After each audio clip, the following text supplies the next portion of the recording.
Dancing is a revolution not worth having. Welcome back, everybody.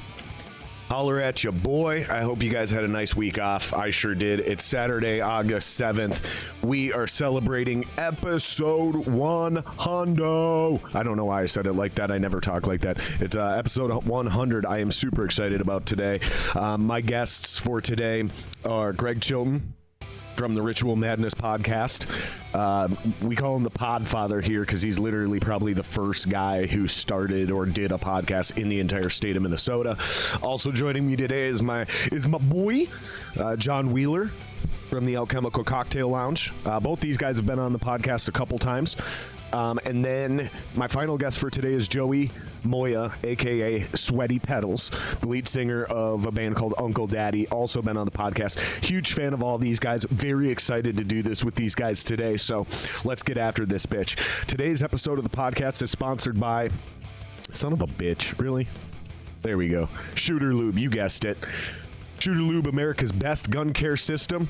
They have an exclusive offer for you guys. If you're a fan of the Jared Singer Extravaganza, this offer is exclusively for you guys. There is no other discount out there that I'm aware of. If you go to shooterlube.com and use promo code SINGER at checkout, you can save yourself 10%.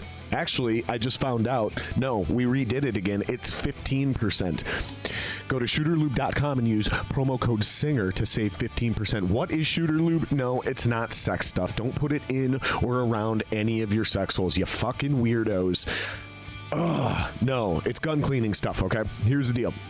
Military grade cleaning solvent. The new technology has you cleaning your gun better than ever. The new solvent is designed to penetrate deep into the pores of the metal, cleaning carbon buildup in less time than other leading solvents. You can feel good knowing that you're cleaning your firearm with a product that passed military testing. Shooter Lube military grade weapons cleaning solvent is odorless. There's no water. It fully evaporates, leaves no residue, no hazardous ingredients per the EPA. It has a high flash point. It's non-corrosive. It does not freeze, and it's non-motherfucking flammable. Sorry, I had a little burp there. I've been drinking a lot of coffee. The second stage is the extreme weapons oil. Standard gun lubricants and CLPs, those things are outdated and a thing of the past, you guys. With the new Shooter Lube extreme weapons oil, the new cutting edge technology has you created, they've created a new level of gun lubricant and protection unlike many other gun oils. Those fuckers just sit there on the surface. The extreme weapons oil penetrates deep into the pores of the metal. It forms a bond on and in the metal that does not wipe off, wear off, melt, or evaporate with heavy use. You can feel confident using your weapon to its fullest potential. It's biodegradable, non-flammable, non-toxic. It's 100% synthetic, low odor, non-staining, rust and corrosion protection, and it reduces wear and friction. They're also offering free shipping on all orders over $35 with 100% money back satisfaction guarantee, and they offer online support. If you guys are ever confused, frustrated, something didn't work out right, maybe something happened with your package, doesn't matter, hit them up, they'll take care of it. They're great, great people. All right, this episode of the podcast is also sponsored by WeHost.WernerElements.com. This offer is also exclusively for the Ganza listeners. Okay, so here's the deal. If you guys are a creative person or whatever service you offer, you need something to stand out from the crowd. Okay, so that starts with a website 101. Where do you get that website? This is the deal, okay? Werner Elements is specifically dedicated to small businesses, artists, musicians, podcasters, comedians, things of that nature. Okay, this is going to be your best option for hosting out there, period. Okay, you go to Squarespace, you go to any of these places, prices might be comparable, but you're not going to get the same level of bang for your buck. Okay, at Werner Elements, if you go to wehost.wernerelements.com, again, exclusive offer just for the Ganza listeners. Okay, use promo code SINGER, and for less than $100, you get a domain registration, your domain name, so your website name. You get unlimited bandwidth, unlimited storage space, unlimited emails, and a carbon-free footprint for your hosting. So you know, with the powerful shared web hosting at WeHost, you know you can go guilt-free knowing that you have a carbon-free footprint as well. So go to wehost.wernerelements.com and use promo code SINGER at checkout to save yourself and get that deal. Also, if you guys haven't already, please go to my Patreon and subscribe. Patreon.com/Jared Singer Live. You can just donate once. You can do a monthly thing. The lowest tier's like $2.99 or some shit like that. There's a couple other tiers in there. We're almost done with some of this extra content that we can start finally putting up there. I know I've been talking about that for a while. It is what it is.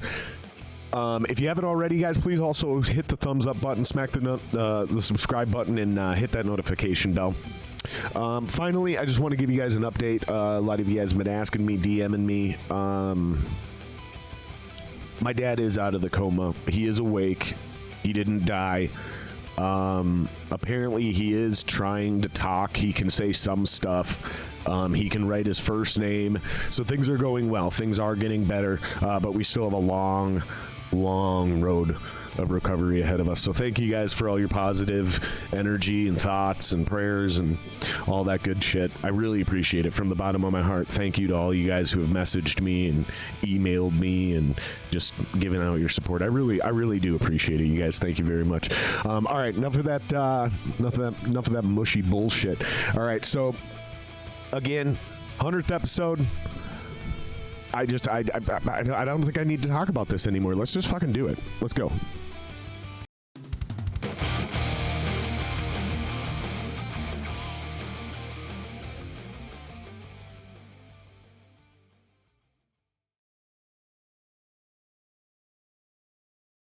Are we live? There we go. Yeah, there we go, boys. Episode 100. Woo! Hey, thanks for the invite. I can't believe we fucking got here. You made it, dude. You made it. I fucking can't believe it. Greg, assumed we were all going to be dead. You did 100 episodes a long fucking time ago. Yeah, and then I just kind of did it feel waxed. Cool when you got to 100? Well, I was fucking excited. You know what I mean? I didn't even think I'd make 50, to be honest with you. It started out 3 hours a shot. You know what I mean? I was on the old Rogan fucking model of things, and I like to listen to myself talk, so it just was like, you know what I mean? And so I hit 50, and then I hit 100, and I was just like, yeah. And then when I hit 200, I didn't celebrate. I was just like, gonna keep going to 1,000. Let's go to 1,000. You know? I feel like 200 is not even a lot to celebrate. It's got to be like 250 for some reason. This is just how my dumbass mind works. It's like 100, 250, 500, 1,000. Everything in between doesn't that really feels more matter. like gambling numbers. Yeah, I do love me some blackjack. Yeah. 7-Eleven, throw that motherfucker. Daddy needs some shoes. Come on. What's up, Joey? Thanks for coming down, buddy. Thanks for having me. We're doing episode 100. Now, so we all kind of do like different things as far as podcasting. And you've all been on the podcast as well. Yeah. Correct. So the like super regular guys that watch every episode, they know all of you. But for the new people who don't, Joey does streaming. Yep. Game twitching stuff, right? Right? Weird shit. It's weird. Yeah. It's like it's kind of like closer to what he does. Like it's like he's a content creator, right? Okay. So, and I want you to stop me as soon as I say anything that's like that's not accurate. But like it's a cross between like he does games, he plays games. And then he kind of does a podcast a little bit because he's chatting with people and like having long conversations. But he does it while he's on a pedal bike, like an exercise bike. Get the fuck out of here. You're riding a bicycle while you're doing all your shit? Yeah, I've Like modified a a spin bike to be a weird ride while I... Not like a bicycle, but like an exercise Yeah, bike. I got you. Does it power your... Is there a generator? No, and honestly, man. if I were smarter, like just a hint smarter, I would have it already hooked up to do that because it's a great idea. That'd be fun. People pop into the TikTok live. I don't know why it's TikTok. TikTok's always... They come in and they're like, "Are you powering your PC?" I'm like, "No, I'm not that smart." Well, but fuck you. I'm not watching this shit. Yeah, that's exactly it, too. They're gone. That's because everyone on there's 12. Like it's 12-year-olds and people who are mentally 12 years old who will like tell a story from before they were born. And So what you're saying is I need to get on TikTok. Oh, you should definitely get on there. Just have some people like moral It's high the horse you best. about some shit that makes no sense. They're like, "Oh, you've stole from your job when you were 15. That just means you do it again now." I'm like, I don't have a job and I'm 40 and you weren't born. Shut up. Yeah.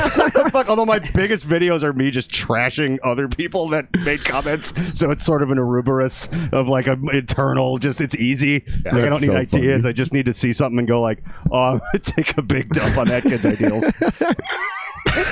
Yeah, the TikToks, it's a weird thing, man. It's a weird thing. I think both of you guys are really clever and creative on how you figure out how to take the content you've already created and then snip that down to the best 20 or 30 seconds, whether it's through heavy editing or you just catch a pure 20 seconds, doesn't matter. And you put that, and then, you know, Instagram's kind of a longer version. You know, maybe you got a minute or two to kind of do the same thing. And then you've got what you and I do, which is like the longest form of content. Right.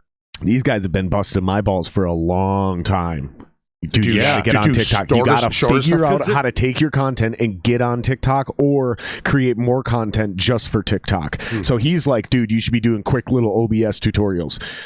Yeah, or just talk shit about whatever opinion you ever, like a guest highlight. I just like your mom's house. Just be like, you don't even have to show it. You just have to be like, you know, one time Jeremy Blake was on here and he took his pants off, and you could just tell a story. People will watch, especially if it's funny.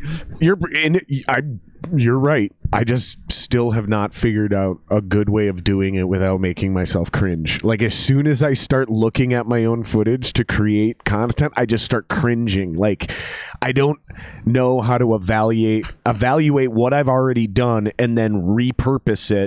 That's probably why it works, though. Is if it starts to make you cringe, they're probably like, "This is super cringy. I want to watch this shit." You know what I mean, motherfucker? Yeah. So you're saying lean into it? Yeah. Just film yourself doing a couple open mics. Nothing else you do will upset you after that. It won't matter. You'll be like, God, cool. This isn't that uncomfortable. But like, you got that clip of Justin doing the spit take when he was just on. Yeah, that would be like a great thing. Get a better version of that, throw it on. It was TikTok. so ridiculous because you can actually tell that he wasn't even listening to the joke. He was like, he started the joke. He grabbed his guitar player's arm, and he's like, "Dude, I'd cut your arm off and it'd be 37 pounds or whatever." You know what I mean? And he's like holding it, and he goes, "Go limp," and and that was it. From the spit take that you see, he actually pulls his arm back and goes, "Don't ever tell me when to go limp." And I was like, that should be in the parentheses of the song name. You know what I mean? Like, because they have just ridiculous song names. You know what I mean? Yeah. So you see him as he's like sitting there, and if you watch his eyes, he's fucking thinking. You know what I'm saying? He's going like that. And when he did it, he was like, I wasn't even listening to the jokes you guys were saying. I was thinking of another joke. And as we look back at it, I was like, oh, you can see that shit. He's like, you know, the joke, he just spits the shit all over himself. You know what I mean? I was more worried about the fucking mic, and so was he. He was like this, you know, covering up for the fucking. I know, beer. yeah. But dude, fucking tell me about it, man. I'm super worried about ruining nice equipment. I just trashed my keyboard on the last podcast. We're all sitting here, we're fucking drinking, getting smashed, having a great time, and I just literally, I don't even knock it over. I go to set it on my coaster, and I hit the lip. I hit the lip, and it slipped. Like, because it's one of those fucking weird tulip glasses. So tiny little bass, boom, keyboard trash. I'm like, there's $100, just like that, you know. And fucking, at least these are off, you know, so you don't spill shit on them. But still, if somebody's spitting beer into them because they're laughing so hard, it's like, God. Yeah, you can't have John around for too long and doing some of that shit. Or Jeremy Blake. Yeah. John would have you fucking snorting out of your nose or fucking shooting beers out of your nose. Yeah, no one's saying you spit a lot. You're saying no, but I will laugh. Yeah, and we'll spit into our own mics. I don't really like to swallow. I just let it all out. Just right wherever it lands, that's God's problem. You know, that bothers me about that too. You know what I mean? Like, just be an adult and fucking swallow the shit. You know what I mean? They just dribble it out back onto you. That's the worst. Who does that to you? I don't know, but I'm just saying. Like, I've had this happen before. I have never had anyone not swallow my load. Like, I don't know what kind of prudes are blowing you. It doesn't make sense. You know, my loads are very frothy. Oh, a lot of egg whites in there. Dehydrated a lot. It's like, you know, powdered sugar. I don't know. Giving her a Chilton sour. Just around the edge, you know what I mean? Yeah. Looks nice in the glass. That sounds like it should be a drink. Chilton sour? Based on like an Urban Dictionary reference that we start here. Yeah. Like, we need to decide what a Chilton Sour is, and then we need to make it go so viral, some local bar like Psycho Susie starts serving a Chilton Sour. I don't drink enough to do that shit. Well, you know. Definitely salt on the rim. Yep. Definitely extra, like milk froth. Milk froth, maybe a Mexican beer, because it should be a little racist. I mean, like... It wouldn't be funny if in case people don't know, Greg is Mexican. Yeah. In case anybody doesn't know, Greg is Mexican.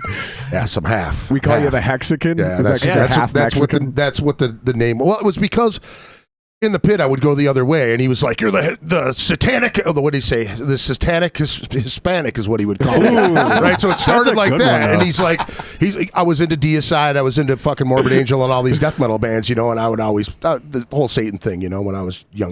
The satanic Hispanic is fucking like if you were a luchador wrestler or something. But he said the gigantic awesome name. The gigantic satanic Hispanic is what he called me, gigantic and I would go the other Hispanic. way. So then he just started calling me the Hexican, and I was like, whatever. But I forgot about that nickname for years and years and years. Nobody fucking none of my nicknames other than you fat fuck or hey you fat asshole. You know what I mean? That type of shit. That's the only ones that stuck. And when the dude passed away, one of our buddies goes, "He used to call you the Hexican, right?" And I was like, "Oh yeah, I forgot about that one." He's like, "That's what I'm calling you from now on." And then Sweet. it's stuck. And then I don't even speak Spanish. That's the fucked up thing about it. I don't speak a fucking lick of Spanish. So I got a vest that says Hexican on it, and Latinos, Latinas, whatever, they'll look at me and they'll go like this, and then they'll start fucking. And you're fucked. Yeah, and then start speaking Spanish, and then I met this dude from El Paso, and he's like, "You're a coconut." And I'm like, "What?" He goes, "You're brown on the outside and white on the inside." Jesus Christ, man! Like, no Spanish? You don't speak Spanish, Dude, El So Paso's the Chilton Sour has to have salt on the rim, some sort of milk froth. I think it should be coconut milk froth. Oh, there you go. Yep. Okay, so There we go. coconut milk froth, salt on the rim, and then Oh, that sounds obviously horrible it's already. got to be like it's like, and then what would it be like? Because Rum chata? if it was Kahlua and it's got to be tequila, it rum would chata, be- right? It's Yeah. got that frothy Rum rum chata. Right, got the fucking, little sweetness. Like, if you have more than a couple, you're going to vomit, that type of shit. Oh yeah, You know? yeah. Because you ask my wife, she has more than a couple, she throws up. It's great, you know? All right, I'm lying. Couple of what? I don't know. I wanted That's to just ask going you, at it, dude. I wanted to ask you while we're on the topic of Wives are- Mexican inspired things. What is your obsession with tacos other than the fact that they're awesome? You've had this thing going on your social media for years about how you want tacos, how you're eating tacos, how later you're going to go have tacos, how you just got done having tacos. You wish you could have more tacos. It's fucking- and it's at any time of dude, day. it is- Sometimes it's 7 a.m. I'm on the toilet What and do- Chill's what do- already like, can't wait for lunch. What Gonna do go white get guys tacos. eat? What do white folks eat? I don't know. What do they eat? I don't know. Hispanic people like tortillas and fucking beans and shit. You know what I mean? So the predisposition, it's like, the racial thing. So it's like You're a black guy, you like chicken and watermelon, That's you know, what I that was type of just shit. gonna say. I'm Hispanic and I like fucking tacos and burritos and That's shit. awesome. And when you find a cool spot like the Neza Taco spot that I go to on the west side, I love it because the dude is a huge supporter of metal. He's been around for fucking ever. I stumbled on his taco truck, and then when I went there, I was like, I seen that dude at every fucking show when I was a kid. Fuck yeah, I'll support that dude, So that's what it was. And it helped that he had fantastic food. And he's on the west side of St. Paul, which is really technically not the west side of St. Paul anyway, but it's all Hispanic food up down Robert Street. You know what I mean? dope. So it's You like, mean West St. Paul or Yeah. the West? Well, okay, Yeah. West St. Paul's got interesting stuff in it. I almost lived there, but then I didn't. El Burrito. El Burrito's fucking one of my favorite spots because they have the elotes, the corn, and all that shit. You been to El Taco Riendo not yet. on fucking Central? Dude, there's so many fucking great taco spots like this wet taco. That's Nick from fucking Straight Jacket's cousin. Oh no shit! Yeah, Elena- and Elena. Justin's done a bunch of artwork for her, and then Vince has fucking wrapped all of her shit. You know? Sick. So they're supposed to be fantastic tacos. They're like wet burrito tacos or something like that. They're Well, supposed to be Vince fantastic. wrapped it. The truck at least looks dope. Dude, it looks really dope. Plus his Our buddy cousin's really Vince- hot. Our buddy Vince does vinyl wraps on vehicles, and he's done fucking some crazy shit. They did a bunch of shit with the Vikings, Timberwolves. And then he started Did they getting do into Target it Center? private. They I do a think bunch of so, shit at yeah. Target Center, like a wall at Target Center. Yeah, dude, and like he got really fucking good at it, and then he started doing custom shit for other people. He started doing stuff with Yeah, man, you should have them like wrap your bike. We dude. can wrap it up. Dude, I got to ask you a question. I don't mean to break jump it up, in. but Yeah. so with the bike thing, do you have a camera shot of you cruising on your bike? Like, do you got a side shot Give of him the that? Yeah, whole so- spiel. Yeah, give him the rundown. I got to piss anyways. What it is, man, is I custom modded a spin bike, and then I have 5 cameras set up. I do push-ups between games. I play on the spin bike, and I just motivate gamers. Damn, dude. We are a demographic that needs They need that. motivation. Physical, Yeah, get big up time. and do So- some shit. That's So yeah, killer. it's like a weird amalgamation of music, gaming and fucking. Now, how does it work with music on Twitch? So you can actually like play any type of music you want, right? But you can't record it, or no, like... actually, you're touching on something that's touching on something good. Ooh. This is a good subject, especially with musicians. Is that DMCA music, anything that's copyrighted or copywritten? Nobody actually knows what the answer is. Anything copyrighted. Anything copywrote can't be like legally licensed, like played and recorded by you. Monetized, right? If you're monetized, exactly. If you're making money off of it. If you are an affiliate under affiliate contract, you're technically you're making money from Twitch, hired by them essentially. And so our music, like music from Uncle Daddy, my band, is DMCA. So I would have to actually prove license if I were recording it. But there's ways around it. Like Jared uses OBS here, and there's different channels inside OBS that you could send to Twitch. One will record to your VODs that are recorded online, and one will just go live. So I just send our music live, and I play predominantly Uncle Daddy stuff, but I don't actually record it. And then there's a lot of people out there that just send the music out. Yeah. And from what I've heard, Twitch actually loses a lot of money for Amazon that now owns Twitch since. Yeah. Twitch loses a lot of money because of these DMCA issues. It's a constant ongoing thing. They're adding panels so that you can prove DMCA license and stuff like that. See, I started thinking about this stuff too, because when I started my podcast, like I reached out to a bunch of different labels, right? And so they send me, I get fucking tons and tons of music. Yeah. Like, just obscure black metal, death metal, that type of shit. Yeah. But I am getting permission to play that shit on my podcast. So why can't I fucking play it? Because it's licensed through other people and CD Baby and all this other bullshit. To prove license when you're doing that stuff. When I make my YouTube videos on YouTube, they'll actually pick up if you have music within anything and it's licensed DMCA music. You know what's crazy is Drown the Lifeguard. You know them guys? They're like friends with Dan Copy. Matt Stein, I think is his name. I don't think I know him personally. So he sent me some stuff, and I played it, through Restream, and I got tagged on Facebook, but not on YouTube, and I thought that was really fucking weird because it's usually the other way around. So in that case, it's probably because that band has that music on Facebook, but they don't have anything on YouTube, so YouTube had nothing to cross-reference.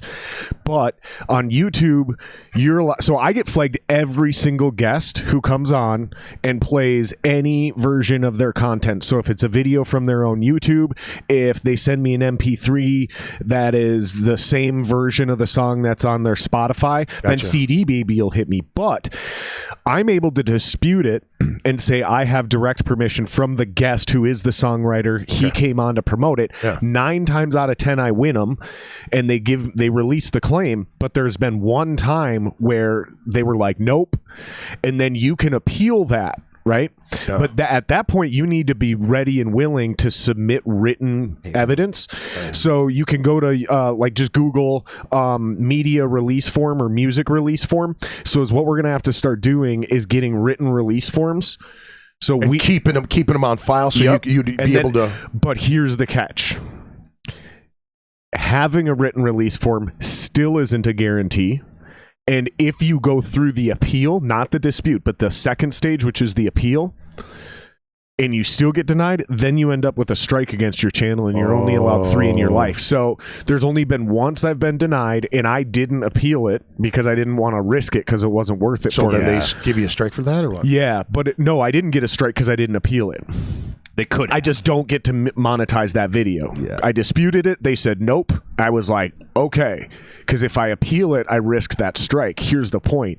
They reached out to me and had me do a creative survey, creator survey. You guys will probably get one eventually too. It depends on it. I don't even think it's a sub count or something. Yeah, and we don't all get them at the same time. They're random to do data gathering, and I wanted to. The thing I submitted is I was like, I want to be able to preemptively submit that I'm playing this song from this artist and I have permission up front. Can you fucking do that? No. Oh, that's fucking... That's what wacky. I want from YouTube, because I want to get in front of the problem, because it's like, in the dispute, they have 30 days to decide. You and I and you all well fucking know you get the majority of your views in like the first week or two. Right. if you take my monetization for up to 30 days, even if you say, okay, you're good, You're I missing don't out get on all backlogged of that. Yeah. monetization from the ads. Yeah, stupid as shit. Exactly. Because we're not Joe Rogan. Our episodes don't continue to build hundreds of thousands of views I just found my over the picture next with 6 him. months. You see what I'm saying? So it's a convoluted fucking bullshit rabbit hole. Yeah. But YouTube is pretty cool about it if you're willing to play the game. But So you play a lot of your own stuff Yeah. while you're doing it? and you still get flagged, right? Yep. Not on Twitch. On Twitch, I anymore? don't get flagged because I run through Voice Meter and I run 2 tracks. So any music tracks go into, there's 6 different tracks you can send to inside of OBS. So if you split your tracking inside Voice Meter, which is just a digital mix, Yep. and you put your track through a different, basically you have VOD tracks, you have live tracks, you have recorded tracks. If you inside of OBS. It's super complicated. Everything's like Sounds super, like it. super Sounds complicated. goofy. But once you learn it, it's very, very, it's very good for. So you can send it. So you can send it to the record. So do you record and stream at the same time? So yeah. You can record on Twitch. Okay. You can record on OBS. Right. On Twitch, it's called a VOD. Okay. On OBS, you're just going directly to your computer as a video, Yep. and you can go live. So what people see live can be different than your VOD on Twitch. So No there's no shit. music on my VOD on Twitch, just because even though it's my own music, I don't want to have to dispute it. I don't want to have to dispute it at all. Wow. So when you go back and you like watch my VOD, there's no music on it, which honestly kind of sucks. I'm gonna learn the process better, and hearing you explain this is actually really good for me, and I'm sure for other content creators on all platforms, because DMCA is a huge thing. Everybody's And making it's a music. convoluted mess. You know what, Yeah, dude? it's I just ridiculous. really what sucks is I try to promote local bands. That's all. That's I focus on. I've had Mikey Doling from Snot. I've had a couple different people that are national people. Bigger, You know what yeah. I mean? But You my ever whole had thing is like, Bryn Aarons from well, Flip? you know what I mean? Like, let's fucking. Oh, all right, we're going there. No, No, we're not. Pass. I just brought it up. I just want to. Wait, You that know, I actually just sounds want to. interesting. What are you talking about? Oh, Fuck it. I don't Yeah. care anymore. I'll say it. 45 minutes. Fucker. Oh. I invited him on the podcast. Motherfucker. He either referred to himself in the third person or Oh, this is the has person somebody wanted, else. like money for it. Yeah, and I it was- remember this yeah. now. Mr. never Aarons mind, will everybody. appear on your podcast for, it was like weird. It was like $165 for 45 minutes minute, or we can something get like paid that. for this? No. No, you can't. No. But it was weird, and I thought he was joking. we got paid before you got here. He just did. He is like, I'll pay you I guys. pay but in ass eating, just so you know. Well, that's what I wanted. Mine That's is what I do clean. all of this. Mine is clean, That is dude. a high I just- market It's the only value reason in I this try to make basement money right now. anyway. You gonna But, get ass eaten on the street this good? No. It's where you come. This is gourmet. Yeah. Yes, it's top notch By ass the way, eater. Did you know Alexis that just gourmet texted actually me just and- means budget? Does it? Yeah. Well, that sounds not as fancy. I know. Don't like it. Gourmet restaurant. It literally Hey, means guys, budget. quick aside, Alexis just texted me and she said the only thing that's currently up on the YouTube when you go click on the live thing is just us talking about Altered Beast being where you eat balls. And Are you serious? yeah, she's like, I can't even see who's saying it, so I think it was just you responding to me. Yeah. And it's just like this weird short clip where you're like, you get Gare till you turn into a bear, and that's how that game it is. That's And so whatever. She's like, funny. that's all there is. And I remember saying that, and then someone on the podcast was saying Yeah, it. that's me. That's Yeah, you great. just keep getting gayer and gayer until you turn into a bear. He did that on purpose. He did that on purpose, dude. and then you get a podcast. We must have accidentally People are gonna- started a stream when I Yeah, was there's just some getting ready to fragment, and record. it's just that. There's my TikTok clip. Yeah. What have I been telling you? See? Dude, there are some things you could easily fucking. From this podcast. Oh, for sure, For dude, sure. for sure. But like, that's where I have a lot of admiration for you, and even you, is going through that content and sitting down and editing it down. I don't So is have that what the you guys fucking do? patience for You it. edit those to put on TikTok? Well, it depends on what. In my case, a lot of it I've just been doing for TikTok because I've been speed testing myself. Okay. Like I'll wake up, I'll have a bad idea, and I'll be like, okay, I'm gonna go on and I'm gonna. How fast can I get this Oh, yeah. bad idea on the Yeah, internet? did you Did you see that? The "You're Never Gonna Be a Billionaire" that song thing. Yes, that I yes, know, yes, but yes. I did watch. What was it? Day Drunk? Oh, Day Drunk with Bill. Yeah, and that's similar. Where I'm like, okay, like I wake up and I'm like, maybe I'll bitch about this, and I'm like, no, why bitch when I can sing? All right, I'll write a song. All right, I'll record this. I will mix it and master it. I will go in front of my green screen. I'll throw some weird After Effects shit behind it, and I'll be like done at night. So that at 7 a.m. or whatever the good time slot is, I'll like post it and be like, sweet. Like that. Would you text me? Sometimes that's what I'm doing, or I'm just like having this sweaty, manic William S. Burroughs, just like I'm just trying to like make this thing happen and see if I can get even the like it doesn't have to blast in the car. Like I'm not that good of a mastering guy or whatever, but I can if it sounds pretty bumping on phone, I'd be like, all right, good enough mix. Let's run downstairs, put on a dumb shirt. All right, green screen everything out, cut it down, sits there and renders. Computer's too hot to touch. Hey, it's done. Then it's but if it's a minute long, it's not like you're that doing hard. you're doing the comedy stuff too, and you have to smash in. A lot of cool content right in 5 minutes. I got 5 minutes to throw as much shit at you as possible. Yeah. So You you're kind of edit that stage bits and too. so I'm you're like, it's kind of good to conditioned for do that it. as well. And you do edit even that stuff down because like you might do 5 minutes and then cut out all your you cut all that and they're called jump cuts. They're jump cuts, and then you can condense that down to 30 seconds. You can, dude. It keeps the kids' attention too. Like, and I understand this because I've done editing in the past. Yeah. And I like editing, but I refuse to do it for my own podcast for a number of reasons. But I don't think people understand. Even to get a solid, brilliant 30 seconds to a minute, if your original content is 5 or 10 minutes, it could still be 2 to 4 hours of work just to get that 1 minute. Well, it really can. I know for a fact. John's got that shit down from all the video editing. Yeah, I do it in my sleep. Shit. It takes me like, even like Photoshop stuff. You're like, it took me longer to like dick around and find a picture than it did just to like throw it. It's just been my freelance for so long. What's that? Jared's got the right idea here, but use protection, all right? What is that? Look at that. These are fucking sick, Dude, bro. That's rad. Those are Hey, really rad. Is that your bass player? That is our rhythm guitarist Skip rhythm right guitar. there. Dude, they go on stage That like this. is Dude. fucking rad, okay, dude. let me just do this. Well, That's no, going you to my guys- vest, dude. That's not coming out of my You vest. guys haven't seen them live? Dude, they are a great live band. I've seen them now, I think twice, definitely once. They're fucking tight. They're fucking on point. All the dudes, as soon as you start watching them play, I don't give a fuck if they're not shredding up and down the neck. It's like ZZ Top, where you just watch these dudes and you're like, oh, these motherfuckers can bang, dude. They all, at least when I went and seen them live, and the videos I seen from Rockfest, which I want to ask you about in a little bit here, they all wear fucking short jean shorts. This dude wears a fucking ship captain hat. They all got some fun, goofy, but they slay their fucking instruments. Like it's not just a gimmick. They're having fun. They all have this like super unique image, dude. The jorts are a thing. When I came to your show, I even wore jorts. Oh yeah. Like I was like, I don't give a fuck. That's rad.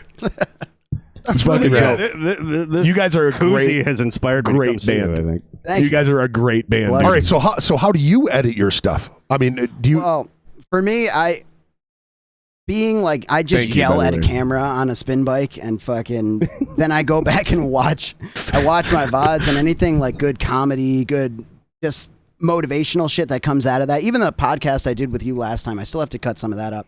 But editing, I'm sure it's very similar. What matters is keeping attention. Oh. Every second matters because you're this far away from somebody not caring, and that one person on TikTok that doesn't care. Explain what you mean by that, though. Well, you scroll through video. If you guys have never used, see, this is like, But it's also the same as Twitch. Like you're scrolling through well, this. I don't think so. Twitch, you kind of give They have more sections of your though, attention. don't they? Don't they have? They have. But I'm saying, even if I like search a game, whatever game you're playing, even if I search that, they put the bigger streamers at the I top. got you. So Yeah. when you're scrolling down, you gotta grab me out of the corner of my eye because you don't know where you're going to be on the row or on the page. That's what I meant by But that. how many cats are doing the stuff that you're doing by being on a bike? Probably no one. I know one in Iowa, and he actually came up and visited. We had a push-up competition. You guys shared content between each other? That was the right thing That to is do. badass. That is really badass. And then did you strangle him to death? Like, never Dude, take my he model. is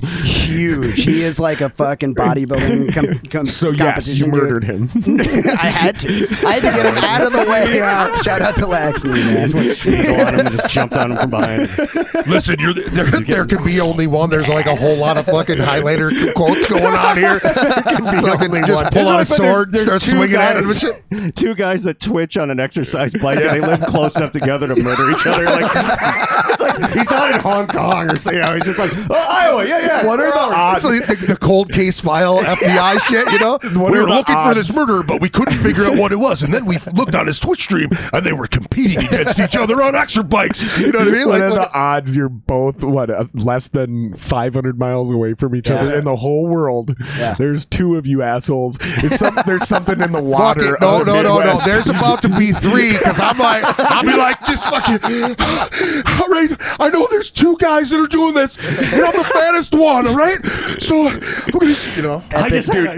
You got 100 subs in one night on Twitch, just like that. That'll get that shit going. No, you gasping and doing it just reminded me. Were you inspired at all by that guy who you can find it on YouTube? He had like a public access show in 1992, and he would do, we're going to exercise on a treadmill, make mixed like health juice drinks, and paint at the same time. And he would just be like wearing a shirt and tie like the 80s, blue stripy white, just like just covered in sweat. Like, yeah, we're gonna paint a little bit. We're gonna add some bananas. And then everyone that would call into the show was like they were in California on some public access thing, and they were all gang members. So it'd be like, hey, yo, I have a question about, hey, fuck Santa Monica. It's like, okay, let's try to get some more colors on. These just pits are yellow, just whatever. But like you doing that was like, wait, did you watch that? And go like, that's what I'm gonna do. Fuck Santa Monica. Not consciously, but Okay. I guarantee that's my spirit animal, and I have to find live that in you right now because I assure you he's dead. A dead public accessor is your spirit animal.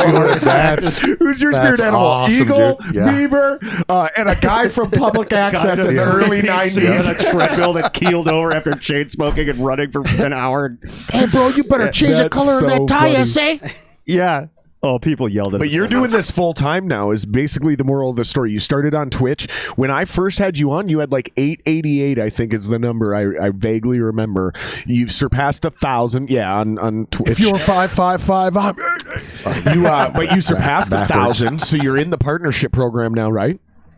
No, I'm not partner yet. Oh, because you're So- not averaging enough Yep, fuck so boys. partner's gonna it's 75 fuck boys per minute. That's what I'm sorry. Go ahead. It's 75 viewers average on Twitch to get partner, and that's a hard number. Yeah. People Now struggle a 75. lot. That's exactly like what you and I do. Like, I had 27 people in chat. Well, that's basically when you do that on Facebook, you know. And I'm like, I had 13 people hanging out with us tonight. Yeah. And it's like concurrent. Is what he's saying is like to hit that next level of Twitch, you got to get 75 and fuck boys average in the 75 fuck boys in there. live. That's tough. That's You tough need business, to right? average business. 75 live fuck boys. To those fuckboys to join his Twitch stream and Yes. spook.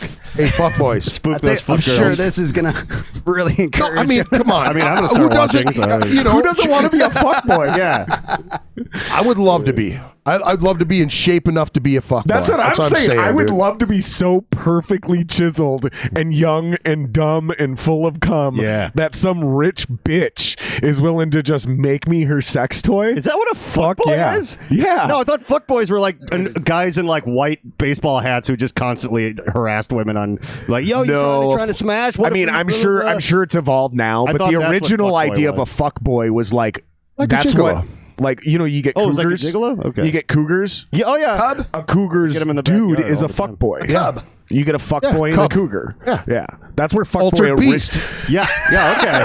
Trying to say that from the beginning. Altered beast. We brought it back. Yes. Really Brilliant altered my- callback. Yeah. That's where it started from. I don't know what it means now. I'm sure. Oh, it means I actually just sitting down here since I've been here, I've realized how accidentally hip to like modern language. It's all that TikTok, bro. I know. Have you seen that guy who's like, man, My meme game if a is girl like just leaned in and just kissed me on the lips, like, bro, I don't even know, I would just like melt. And he's like, everything about him is like, he looks like a wax figure. His hair is just too perfect. His jaw, everything.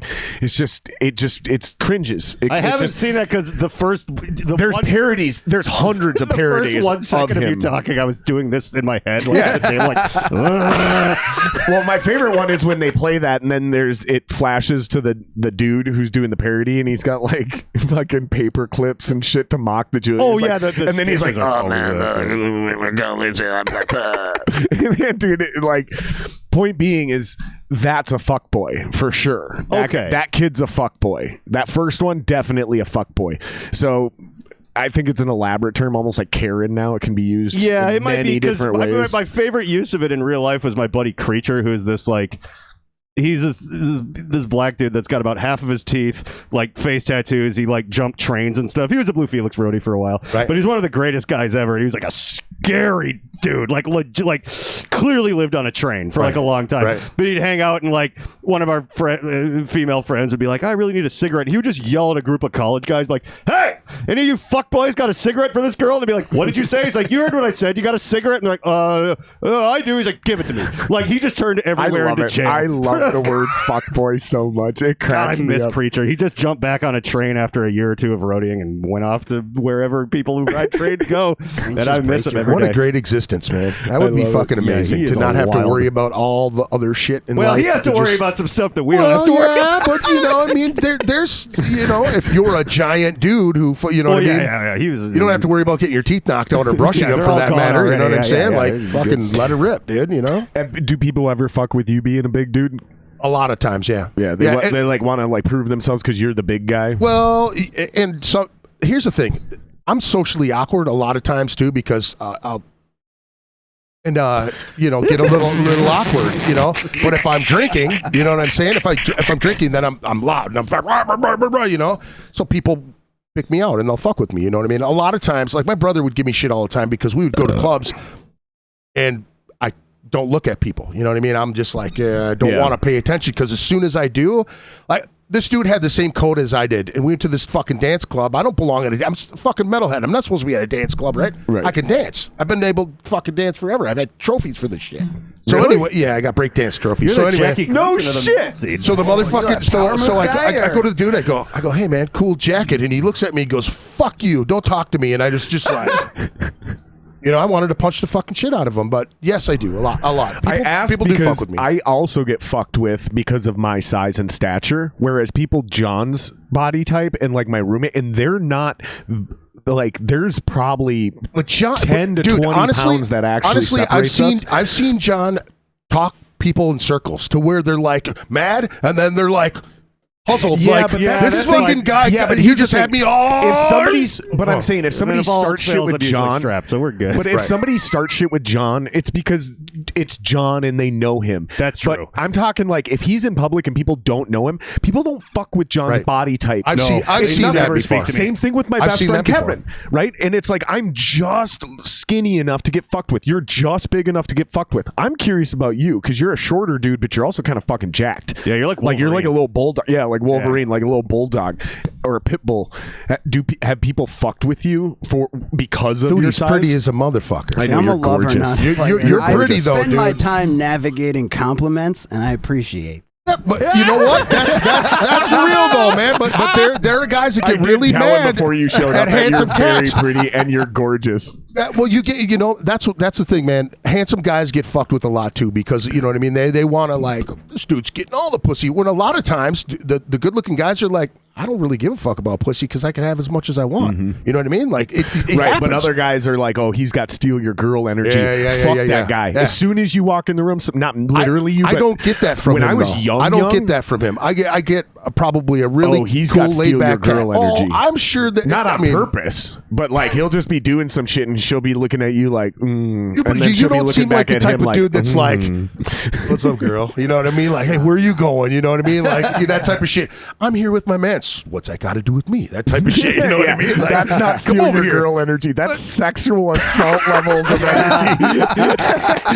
And thank you for not Steal your You mean girl steal her energy. while she's asleep. Steal your girl. Steal your girl.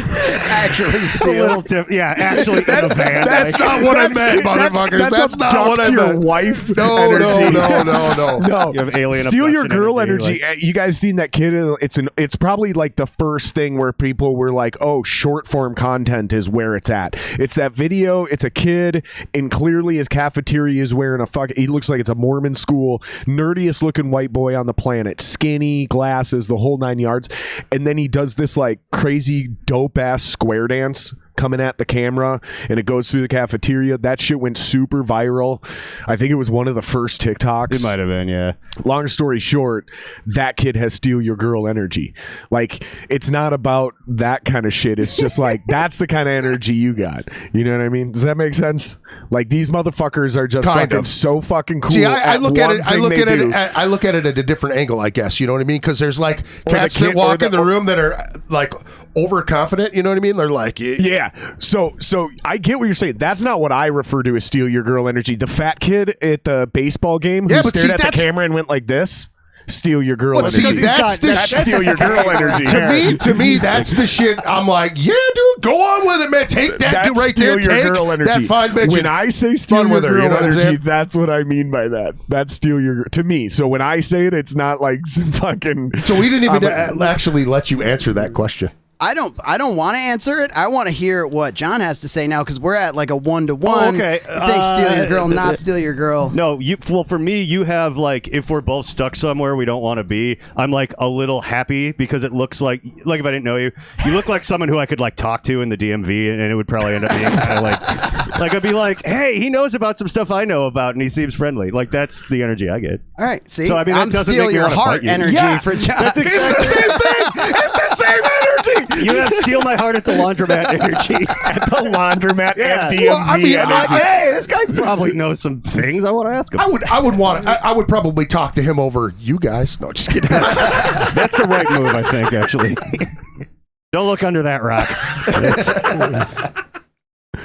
No, what? So, do you get messed with a lot? I mean, do people mess with you? No, I don't. Actually, I diffuse things a lot. I haven't been in a lot of fights in my life and Sure. stuff like that.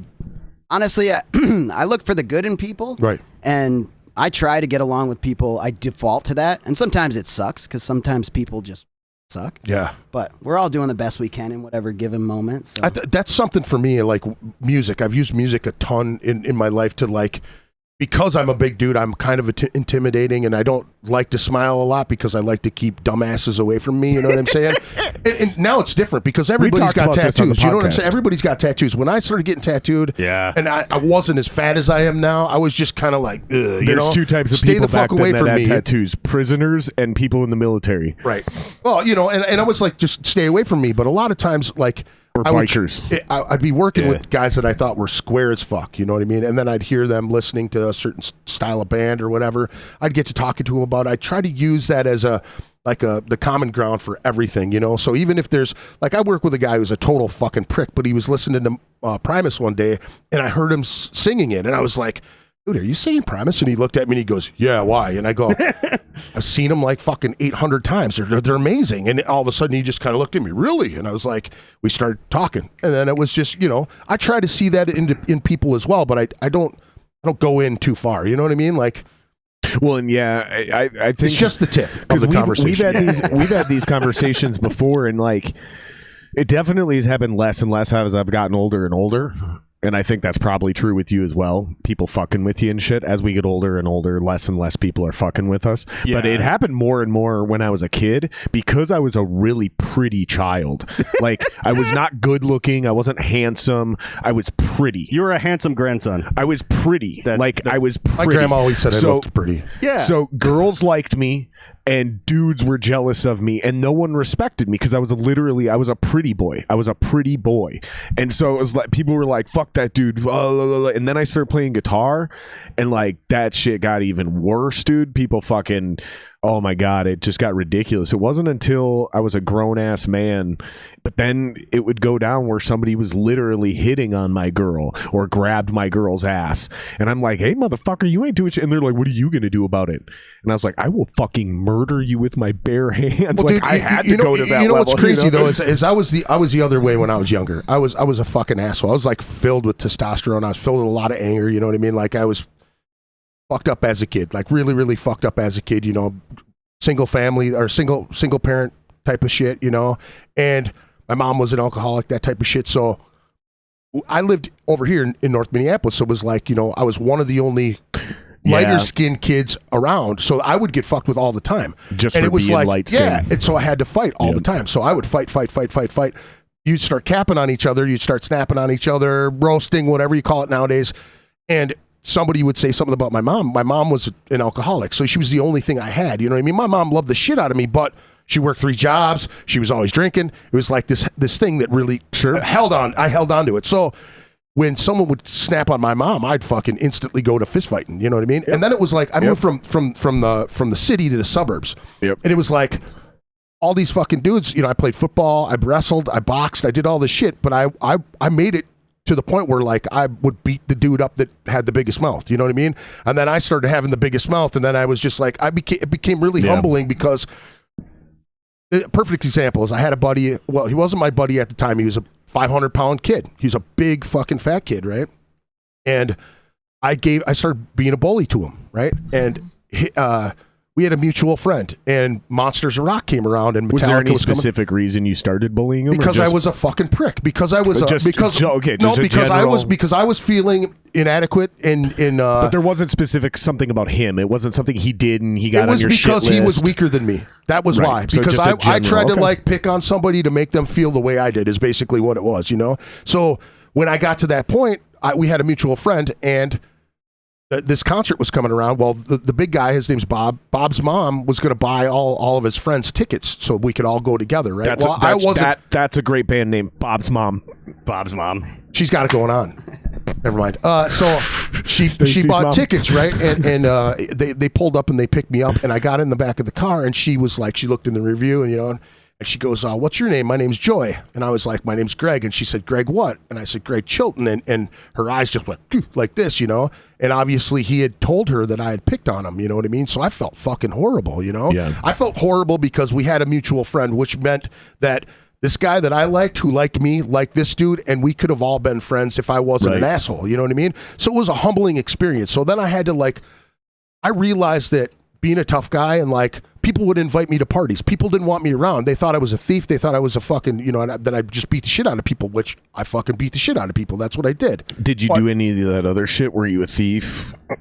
I stole from stores, but I never stole from my friends. Like if you're a friend of mine, and this is the thing, like, so do you think this is how I am right now. It's like, do you think people perceived you as those other things just because you did beat the shit out of people and because you were into death metal? I was an asset. I was an asshole. That was how it was. But there's also these other things nowadays. We just call everything racism, but back then it was, you know, profiling and stereotypes because you're into death metal. Oh, he's on drugs. Oh, because you look like you have tattoos. Because you do have tattoos. You look like you're in a biker gang. It really like wasn't all these associations we do, or do you think it was just because of the actual behavior? It was because of the behavior. You know what I mean? That's what the beatdowns to me. We were young. We were young. And I was curious an how asshole. beatdown translates to thief, though. That's where I was just confused. I just needed in for a pounding, I guess. Well, a lot of the kids that I hung out with had more money than I did too. You know what I mean? So like I hung out with them cats, and I lived in the trailer court. You know what I mean? So we were like the dirt balls of the area, right?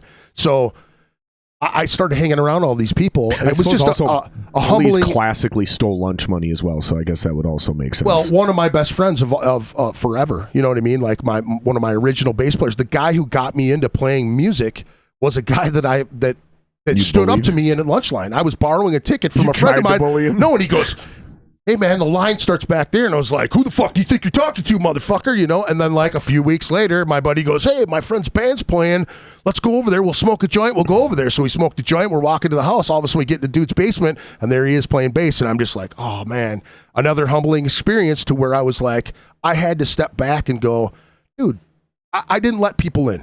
You know what I mean? I came from the city, I didn't trust people, I just, you know what I mean? So learning to, you know, see the better parts of people, and allowing people to see the better parts of me was the hardest thing for me to like get acclimated to. Like I say this now, I don't have very many enemies really, because I try to be cool to everybody. I try to help as many people as possible. I try to be open to that. I try to have an open thought process.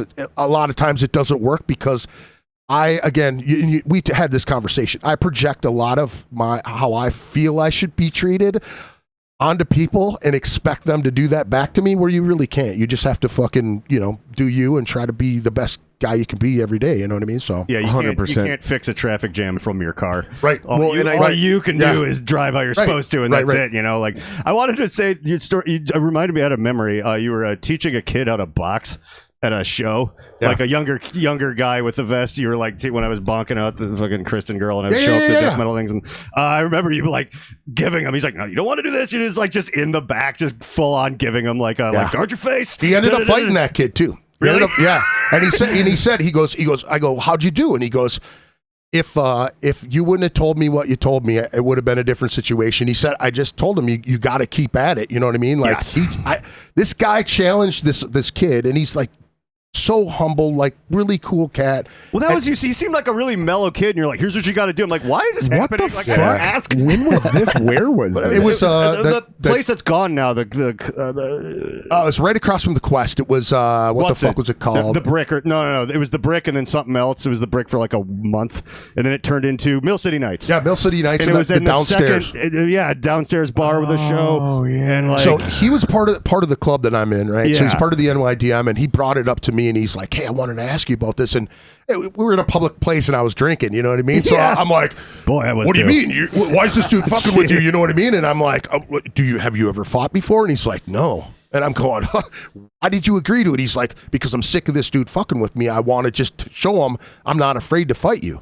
And I'm like, well, have you ever, you know what I mean? And I'm telling him, and he goes, the first thing you told me was to hit him first, and and he goes, as soon as they squared up, he's like, just fucking let him have it. You know what I mean? I was like, that's the way you do it, man. You just gotta, and even if you get your ass beat, if you put it on somebody, a lot of times they're gonna respect you for that. Mm-hmm. The guy with the lunch ticket. Yep. I went to just respect that dude from there on, because he was smaller than me, but he had balls to tell me, like, hey, dude, he stood up for himself, and I had lots of respect for that. And like like a polar bear, or like a black bear versus a Wolverine.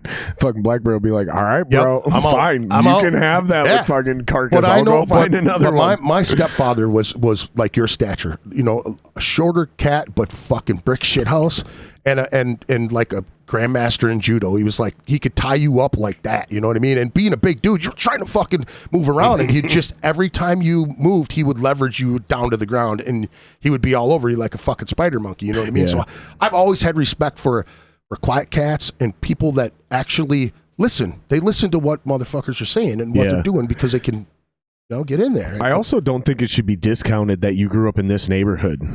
No, because this is a big deal. Because, like, here's the thing, man, is like, I went like almost 10 years without even getting into even close to a fight. And just in the 3 years here, oh my God, you have no idea how often it happens. It's a weekly occurrence, because the level of aggression and disrespect that is thrown your way. And in this neighborhood, strength is the only thing that's respected, unless it's the right person and you say something super funny. You might be able to diffuse the situation if you get everybody to start laughing, but that can also make everything worse. Like if you make everybody laugh except the dude you made the joke about, if there's enough, you know what I mean? You know what I learned from over here? You know what I learned from living over here is that it is like, it's like prison on the streets. Yeah. Right? There's a whole lot of respect. The thing that I fear the most also a lot of disrespect. Is the one white guy with 5 black dudes, because that dude will do anything. What did he do to get those black dudes respect? He'll go above and beyond. Fuck with that white dude. You will be fucked up. That's a real thing. It is a real thing. Yeah, like respect. White dude's been surviving in the hood that long. Oh yeah, respect goes a long way. Because you like, he's done something to earn all those motherfuckers' respect. Whether it's just some dude sitting on a porch or it's somebody who lives in the neighborhood, like that's a real thing that happens. I've heard that a lot in this neighborhood. He probably taught him to read. Fuck. I'm sorry, I couldn't let this keep getting all serious and fighty. Braille. He helped him learn how to read Braille. I always said if I was ever seriously incarcerated, though, that's what I would go for the job of like teacher. Because if you give people a chance, they're more likely to like be like, I'd be courier. The one guy that fucking believed in me. I'd be courier. I don't want to even sell the drugs. I want to deliver the drugs. No, I mean, so you're going to be really good with your prison wallet, is what you're saying? Yeah, probably. Wait, what do you got? Here, hold on. Between like the lunch line or the blah blah blah, just be like, oh, you're going to teach these guys about law shit. Like, yeah, some of them might get out. Everybody will fucking love me. But I mean, I'm like the worst place I'd end up is wherever they put the Wolf of Wall Street someday for, there's like a tennis court. You grab me another mango. Yeah. That's the kind of crimes I usually commit. Was that a sexual reference? Will you grab my mango? You grab me. Me a mango. Sorry about that. Do you remember when Chris Kattan was mango? It's so funny you're saying that as I'm like mango. Itching my balls. Was that a sexual reference? As I'm literally like stroking my nuts. Dude, I'm super interested to watch your stream. I really want to see what it is that you do, Should we find man. something and pull it up? I mean, it's still OBS. I can still technically do it. Well, thank you, man. I appreciate it. Honestly, like the idea behind it was not really an entertainment thing. It was obsession. So I'm like recovering addict, alcoholic, my whole family. Sure. And I was always obsessed with video games. Don't feel bad, Joey. Greg used to be a huge... I don't. Joey, I'm just saying, Greg used to be a massive cokehead. Yeah, We've talked about that on the podcast. He's not ashamed. He doesn't hide it. I'm not making fun of you or anything, dude. Oh, no, I know. And honestly, like it's a fun thing I have my own to addiction deal problems. with. Yeah, I was going to say, I'm still a huge drug addict right now. I used to do a lot of drugs, and I still do too. Yeah, we are. We're all three in completely different stages, man. Yeah, I used to do a lot of drugs. He's thinking about it. He's doing it. I'm like coming off of it. He's totally off of it. I used to do a lot of drugs, and I still do, but I used to too. That's what it is. That's the line. That's the truest thing. I love that dude. That dude's comedy is fucking amazing. Go ahead, Joey. I'm sorry, dude. I completely derailed all good. this. So it's just navigating like fitness, because I was way overweight when I was younger. I was like 228 when I got sober, and then I got down to like 143. So I dealt with I dealt with bulimia. I dealt with all sorts of different obsessive, weird habits that I now. The best part about fucking being an entertainer is I'm super and like. Just who I am as a person is I'm way too honest about shit. So when I'm doing great, it fucking feels great. I'm like, this is the best part of my life. I fucking quit my job. I can wear jorts every day. Life is amazing right now. And then like you hit a hump and I'm like, this fucking nobody wants to hear an entertainer or somebody like that be like, man, this is fucking hard. This is tough. No, they want all highlight reel. Yeah, they want all highlight reel. Or they want the fucking struggle, like a survival TV show. Dude, I took 2 years off. I took 2 years off doing content. I was doing it like for 8 years solid, and then I took 2 years off because like I had been booking for 3 years and doing the band thing. I've been playing in bands since I was 17. You know what I mean? So it was like a constant thing. And then once one domino hit, it went to the next, to the next, to the next. And I ended up just like dropping everything, you know what I mean? I was really into photography, really into music, really into this, really into that. And I didn't want to be that guy like, man, I'm having a fucking rough day today, you know what I mean? Like, who wants to fucking hear that podcast? You know what I'm saying? Well, and who wants to give that podcast? It's hard to see yourself go through it. Yeah. It really is, because like you said, it's dominoes. It's one thing. You're like, okay, I've been fucking great. I've been eating clean, and then I start eating cheese. That's the fucking domino, dude. So what about this? What about this idea, though? Because this is something one of my viewers, who's a friend of mine and a huge legitimate fan. It's funny because a couple of my buddies like, you do realize I'm your biggest fan, right? I'm like, whatever, dude. But no, they'll call me and they'll be like, dude, fucking really dug that last one. And the thing that a couple people that are really important to me have reached out and said was, you don't hide the bad shit either. Like, so we're on like a journey with you. Like, and that's one of the things they respect about what I'm doing. The unedited side of things is like, no, we don't pull down podcasts. Usually it's got to be egregious if we pull it, like, and it's usually a technical issue. There's only one I pulled because I was like, fuck this guy. And I'm not naming his name ever. No one's ever gonna know. No, I'm not. I'm not. Because to be honest, I don't even remember his name. I don't even remember his name. I'd actually have to think about it and look it up. But What about that side though? Well, what about that side? Because I just want to start blurting out random names and shit. Is that it? Does it rhyme with baloney? Well, what doesn't? This is true. What doesn't go good with baloney? Well, I do definitely call this dude phony. Ooh. Now, see, the plot thickens right there. Now I want to like throw things out there. I want to like pull up your stream and go, well, it's not that guy. It's not that It's guy. no one who's been on the podcast. Okay. Like, I literally just threw his episode out. It was right before we went live. So before we started doing live ones with chat. So it was when we were pre-recording them and uploading them like we are today. And yeah, I don't think you guys actually know him personally, but he's in the scene. He came on the podcast, and after an hour and a half of listening to him blather on and bullshit me, He just gave up. I was just like, cool, man, this is a good spot to wrap it up, and then just never uploaded the podcast. It was also the first time somebody left and I didn't go, thank you so much, dude. This was a blast. If you want to come back on, just let me know anytime. You know, I've said that to all you guys. I thought it was just me, but all right. You know, no. I say it to anybody I have a really genuinely good time with. Like, yeah, dude, come back on. I'd love to have you back on. It was the first time. And then I realized that. I like, you know. So Holy shit. I don't think you guys will figure it out. No, but you just made me remember. There was an episode of Rub Dumpster that we didn't put up. Can you imagine how egregious and Holy fucked shit. up an episode of Rub Dumpster I want to get back to talking about your shit. I was just going to say that because it's itching in the back of my head. I want to know more about this story that you're saying because it's like my story is like. I was just going to say, but put a pin in that because I also want to broach that subject now. So keep going because I'm let's curious talk about that. Rum Dumpster and see if we can get you to not upload your 100th episode. But I'm get that deep and crazy. I'm seriously curious as well. With a little fire. Because I'm seriously, and that was a I genuine like the way question. you think, man. It's like you just got like this mischievous thing. I was like, yeah, we should fucking do that real quick, 99 man. to 101. Yeah. We're saving it. That's what people are wondering right now. I thought they were going live at 1. How many times am I going to watch this? Dude, like four people Like last night said that. So you're going to be on Jared's thing tomorrow, right? And I was like, yep. Okay, I'll be tuning in for sure. I'm like, okay, cool. I feel bad. Sorry, guys. The reason is because there's something going on with Comcast and our internet's just fucked. I verified with these guys. I paid the bill. Your wife is upstairs like with the wire going. He's just a little bit like he's really funny. squirming right now. No, and it's just the upload too. Like we were getting good download speed, but our upload was just shot. So I don't know what the fuck's going on. Is everybody in the neighborhood inside gaming? Because there is up and down with that, where it's just streaming, right? If you're watching movies and shit, that's just download. You're not uploading hardly anything. That's got to be what it is.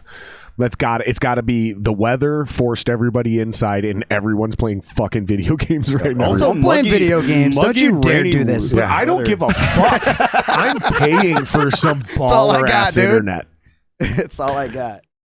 Don't you dare! I'm sorry. Come over there, man. So you were so to take it back. You were bouncing from different things to this to move towards your podcast. That was the deal, or like? Well, what it is I am addicted to exercise, and once I start playing video games, I can't fucking stop. My lady had to remind me to have sex with her. I was like, yeah, that's right.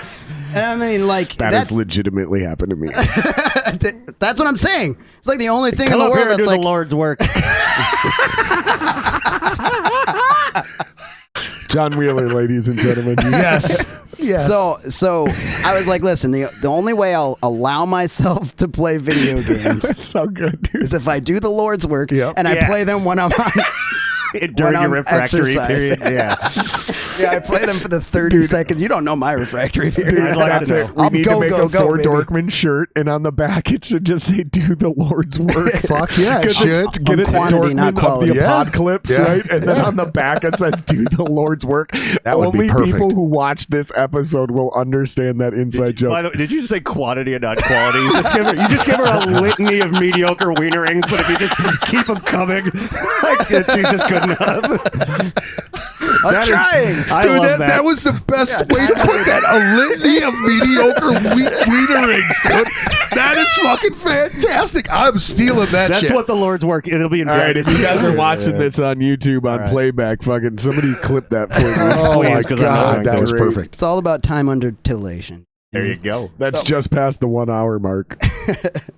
I say we. I just started playing on a spin bike and on a treadmill because I was like, this is the only time I'm going to allow myself to do this.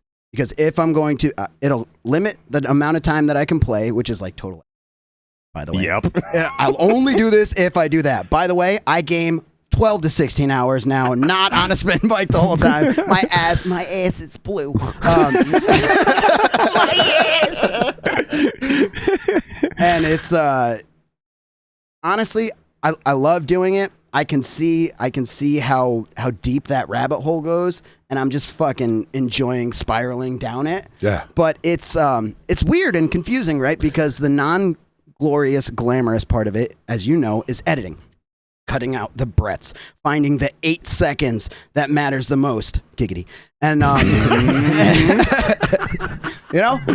15 hours of work for 8 seconds, but it's the best 8 seconds of your life. Yeah. Shout out to my TikTok.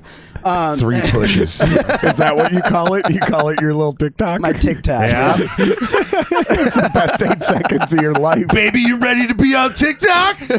Come on now. Hey, you can go up to 3 minutes on there now. I just hit 55 Yeah. subscribers. You have to put on a condom for that, but Oh my God, this is great. This is absolutely ideal. So I wish we were live right now. So basically, I I was playing on a spin bike, on a treadmill actually at the time, and a friend of mine was like, "Dude, he watched streamers all the time. I didn't at the time." He was like, "You have to stream this. You have to try streaming." And I was like, this is what he's like, "You're already doing it. You're winning. You're like not bad at the game. You're not good. Don't get it twisted. You're not good, but you're not bad. And you're already doing it. Like, just try it." And he uploaded a couple just like short videos to Facebook like people do. And people were laughing and enjoying it. And it got a bug in my head. And what really happened was we released the album. Seed got planted. The seed got planted. We released the album in Uncle Daddy, and I was paying like $2 a click and making all these banners and shit, which took time and effort from the. What do you mean $2 a click? Like you're paying for ads? From trying Google, to push ads out from Google and from Facebook, and you're making these specific banners that I didn't know how to do at the time. So I'm lucky enough to have graphic artists in the band, as you can fucking see. Yeah. Right. No, these are fucking badass. I mean, if dude. you I don't know what you're basically talking about. Fucked this day and age. You have to outsource Someone and pay has for to. something. So, like, I'm like, "Guys, can you please do this?" And I'll just pay for the ads, and I was paying for them, and we didn't sell any albums off that. We were barely converting people to like videos, and our video quality at the time was not really what it needed to be paying that kind of money for. And I was like, how can I advertise for free? And at the time I was like, I'm playing video games, I'm fucking enjoying myself. Let me just see. I knew that there was a lot of talk at the time of DMCA. This was right like during COVID when DMCA was even more issues than usual, Right at the because beginning of the everyone was pandemic, streaming and stuff. So because it used to just not be an issue. You used Right. to just game stream and put whatever the fuck music you wanted behind you. Yeah, no, it was Wild West for a little bit there. I remember. Forever. People did. Yeah. Well, I mean, whenever I blundered into it, I was like, fun. And then like a year later, it was like, well, this is as hard as anything. And the else crazy is thing now. is Twitch had been going for like 7 years prior to Yeah. that. That's all I'm trying to say is like it was for a long time where and then when they hit you guys with this, correct me if I'm wrong, if you had a library, they go back actually and made mute. these fucks go back into every video and replace the music that is now thousands and thousands of hours worth of video, bro. So some guys just deleted their channels and went to YouTube. They were like, nope, it's not worth the work. I'm sorry, I didn't mean to interrupt you, but that's a you're right huge, about that. important thing because this is part of the inspiration that hit you around the time of the pandemic. It's a weird line to dance. It's a weird line to dance as a musician and as a video gamer, right? Because I have DMCA music that I don't even want to jump through the hurdles to prove license for. You mean your own music? Our own music. And then on YouTube, I put tons of Uncle Daddy videos. I probably have have back to your thing you were saying is part of the motivation though was that there was starting to become this wave of DMCA issues. So you got this brilliant idea. I'll use my own music, which can't get DMCA'd, you think. Yep. And I'll do sorry, keep going. I just wanted to make sure you finished this idea. At that time, intuitively, like in my head, I was like, well, we own license, so I know I won't have DMCA issues. There's still issues, but I can, prove license because we own it, and I have all party members. Now, last time you came on the pod, though, oh my god, I can't believe I just said that. Shoot me. We're wrapping it up. We're done. I'm just kidding. Everybody, have a good night. That's it. I don't deserve to be here. But last time I had you on the podcast, you said that at that time, again, you only had 88. I think it was 888 followers or some shit. You actually told me you get flagged on every single stream or upload, even on your own music. So every time at that time, you had to go through an individually, but you were winning them, but it was tedious and it still took time. That has since then been solved. So, like I said, what I do is I route it digitally to different channels. So I don't get flagged. I've never been flagged on Twitch. I've been flagged on YouTube. Every video on YouTube. I think even though it's your own music. So, and I disputed I disputed 3 all at the same time because I was like, Uncle Daddy, I literally just wrote, I'm the lead fucking singer. I am Uncle Daddy. Singer. I'm your Uncle Daddy. And they didn't accept that. And so I really? Because dude, I've done shit like that in my disputes. It's the fucking guy who wrote it. He's the fucking guest. He gave me direct permission. He told me to. And they're like, and sometimes it's not even the full 30 days. It's like 3 days later, like YouTube review. They're like, okay. Oh, no. Well, yeah, they took a while to get back to me, and then it just came up and was like, we're not monetizing this. And I was like, all right, well, all 4 views, I guess, are not going to be monetized. So. Wow. Okay. But that's what it was at that point. Now I'm getting thousands of views on videos on YouTube.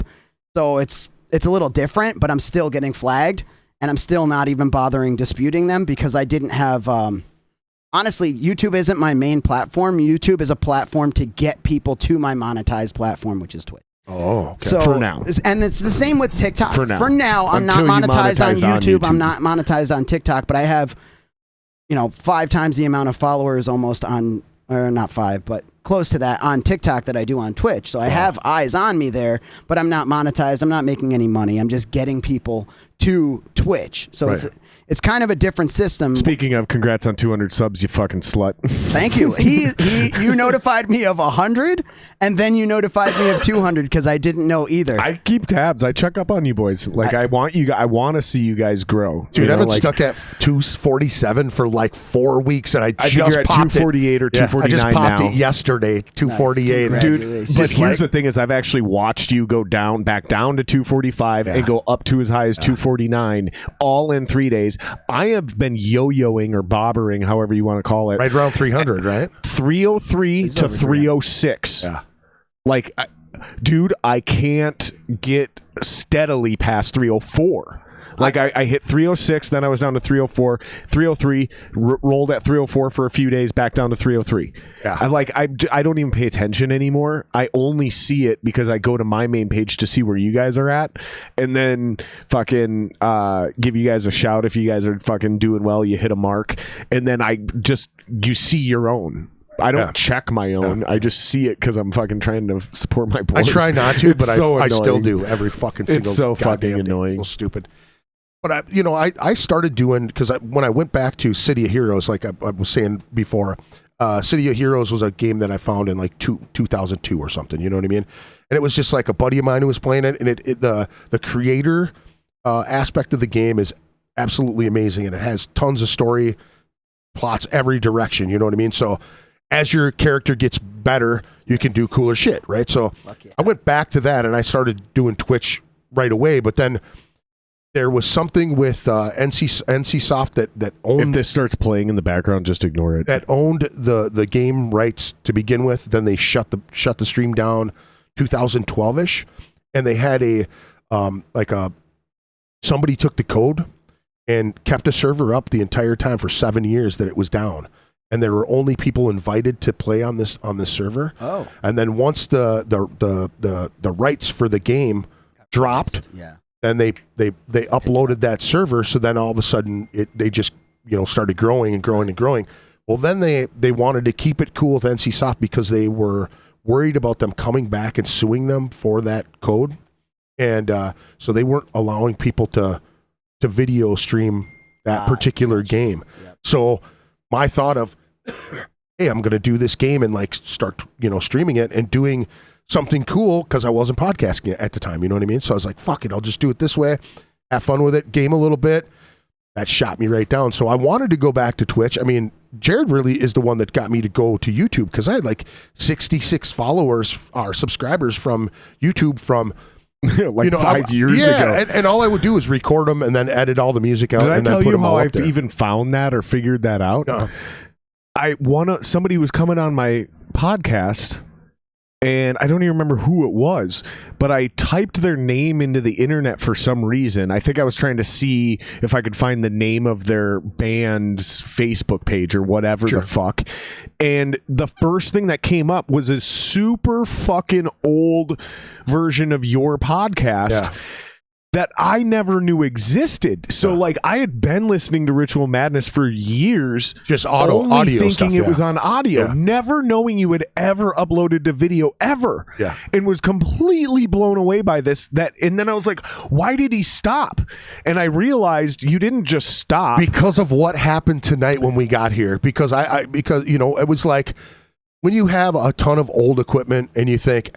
That's how I started podcasting. I was like, I really love driving around the city, listening to podcasts. I should just do this. I like to listen to myself fucking when did talk. You start, know what I mean? 10 years ago? It's 11 now. Yeah. 11 Way years. before fucking podcasts were cool and dope and smart. Yeah, you figured I'd be actually making money doing it, but I'm a fucking dipshit and just kind of gave up. I was on your podcast before I'd ever actually listened to a podcast. Yeah. Because I didn't get like what you were like, no, Greg sits on the internet. I mean, I understood, but I hadn't quite figured out like, long tour, hey, these are great. They'll keep you awake better than music. Do you know how many people are laughing that you just said that? But there's still guests that come on mine that say that. They're like, dude, this is my first podcast. I'm like, really? They're like, yeah, dude. And honestly, I've never even listened to a podcast. I've spawned probably 15 podcasts from people who never ever done it and came on and they were like, this is really fucking cool. And like all the podcasters that I have connections with and all the podcasters that I listen to have always done that. Like, dude, you've got a lot of cool stuff that you talk about. Like I had a friend who was really into movies and he loved reviewing movies. He just blog about it. And I'm going, dude, why are you not doing podcasts? Why not talk about it? Well, I don't really have anybody to talk with. Then all of a sudden it was like The Quickening. It was like his cousin was really into it. And then they're both native guys. So they were like the Native Sav podcast. You know what I mean? So like native dudes talking about, crazy movies and shit. And their perspective is hilarious because they're like, dudes from the res, death metal dudes, and it's like it's just a fucking crazy perspective the way they do it. But I just, wanted to do it and had shitty equipment and was like, I have half of this equipment. Why not? Dude, I had started on this shitty. So you Mackie just had board. internet issues, and I was trying to run too much stuff with an old shitty laptop that had absolutely not enough power to do it. When I came back, what I'm doing now. Only what it's it not was a laptop. It's kind of the same thing. When you started doing it makes sense doing now. Your podcast. When you brought me on this podcast, I was building up to it. I was like, all right, all of this shit has happened to me with the Lee's thing and with the band and with all the shit. All my personal bullshit was slowly starting to taper off a little bit. I was like, I got to get back. The Lee's thing you said? I'm paying for a fucking studio, right? I'm paying for the studio for 2 years without doing any fucking podcasts in it. I'm like, what am I doing? I'm wasting money. There's money flying out of my pockets and I'm doing nothing with it. That was the one by Povs, right? In that area because I was in there twice. Yep. Yeah, I remember thinking that was cool too. I'm like, wow, you have like a place to like do this well, at. It started with an embroidery machine. I like really got into doing embroidery and that's what I was doing. So I had like this little room and then I started getting into podcasts and then Jordan Swanson was doing that cunt.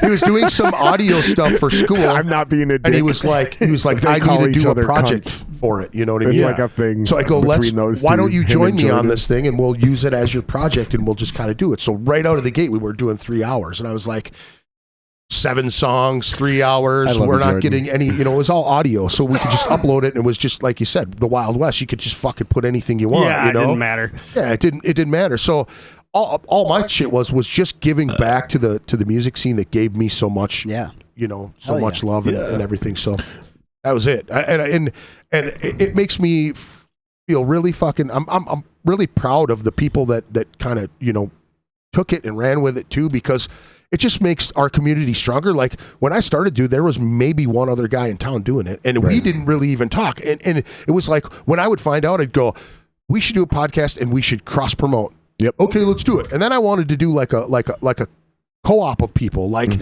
hey, let's start a stamp. This is from this network, and we have shoots that go every direction. So like All Things Comedy has a channel that has 20 different shows. You have the Alchemical Cocktail Lounge, which is a channel that has 4, 5, 6 different discernible kind of shows. Yeah, exactly. That's what you're talking about. And I wanted to do exactly what you're doing as far as before anybody was switching doing gears. It, that's the important part. Is before anybody was doing this, you were already thinking like that. Like you were so ahead of the curve when it comes to this idea. This I want to punch myself like, in the dick though for not like focusing on it, because like I said, when you brought me on here, I think it's also our fault for not seeing and buying into your vision early. But I I looked at the shit on YouTube and I was like, it was a great platform and I could have got a lot further if I would have focused on that. But when you pulled me back in, I started to see what you were doing, and it was just like, You see all the great ideas, and you were like very forthcoming with what you were doing. When a lot of people, when they get ahead of something, they'll be like, yeah, you just do this, and this, and they just kind of like slowly they're not really telling you exactly where you were like, hey dude, you kind of got me into doing this. This is what I'm doing, and you laid it all out for me, and then I was like, okay, well, I was already building back up to come back on, and I had all the audio shit figured out, but I wanted to, I had cameras, I had everything that I needed, but I just didn't have a computer. I didn't focus on the main part of the whole fucking thing. When you did do YouTube way back in the day, were you using OBS? Yes. Wow. Yep. See, that's how long OBS has been out. Yeah, and this is the crazy thing is that that's insane, bro. You know what I was doing so far. Sports is what I the changer stuff. You know what I'm saying? Like the changer stuff. So I'm watching this sports program and I'm looking in the background and I'm seeing multiple angles of all these cameras going every way. Yeah. And now this stuff with all the video stuff that you do. Yep.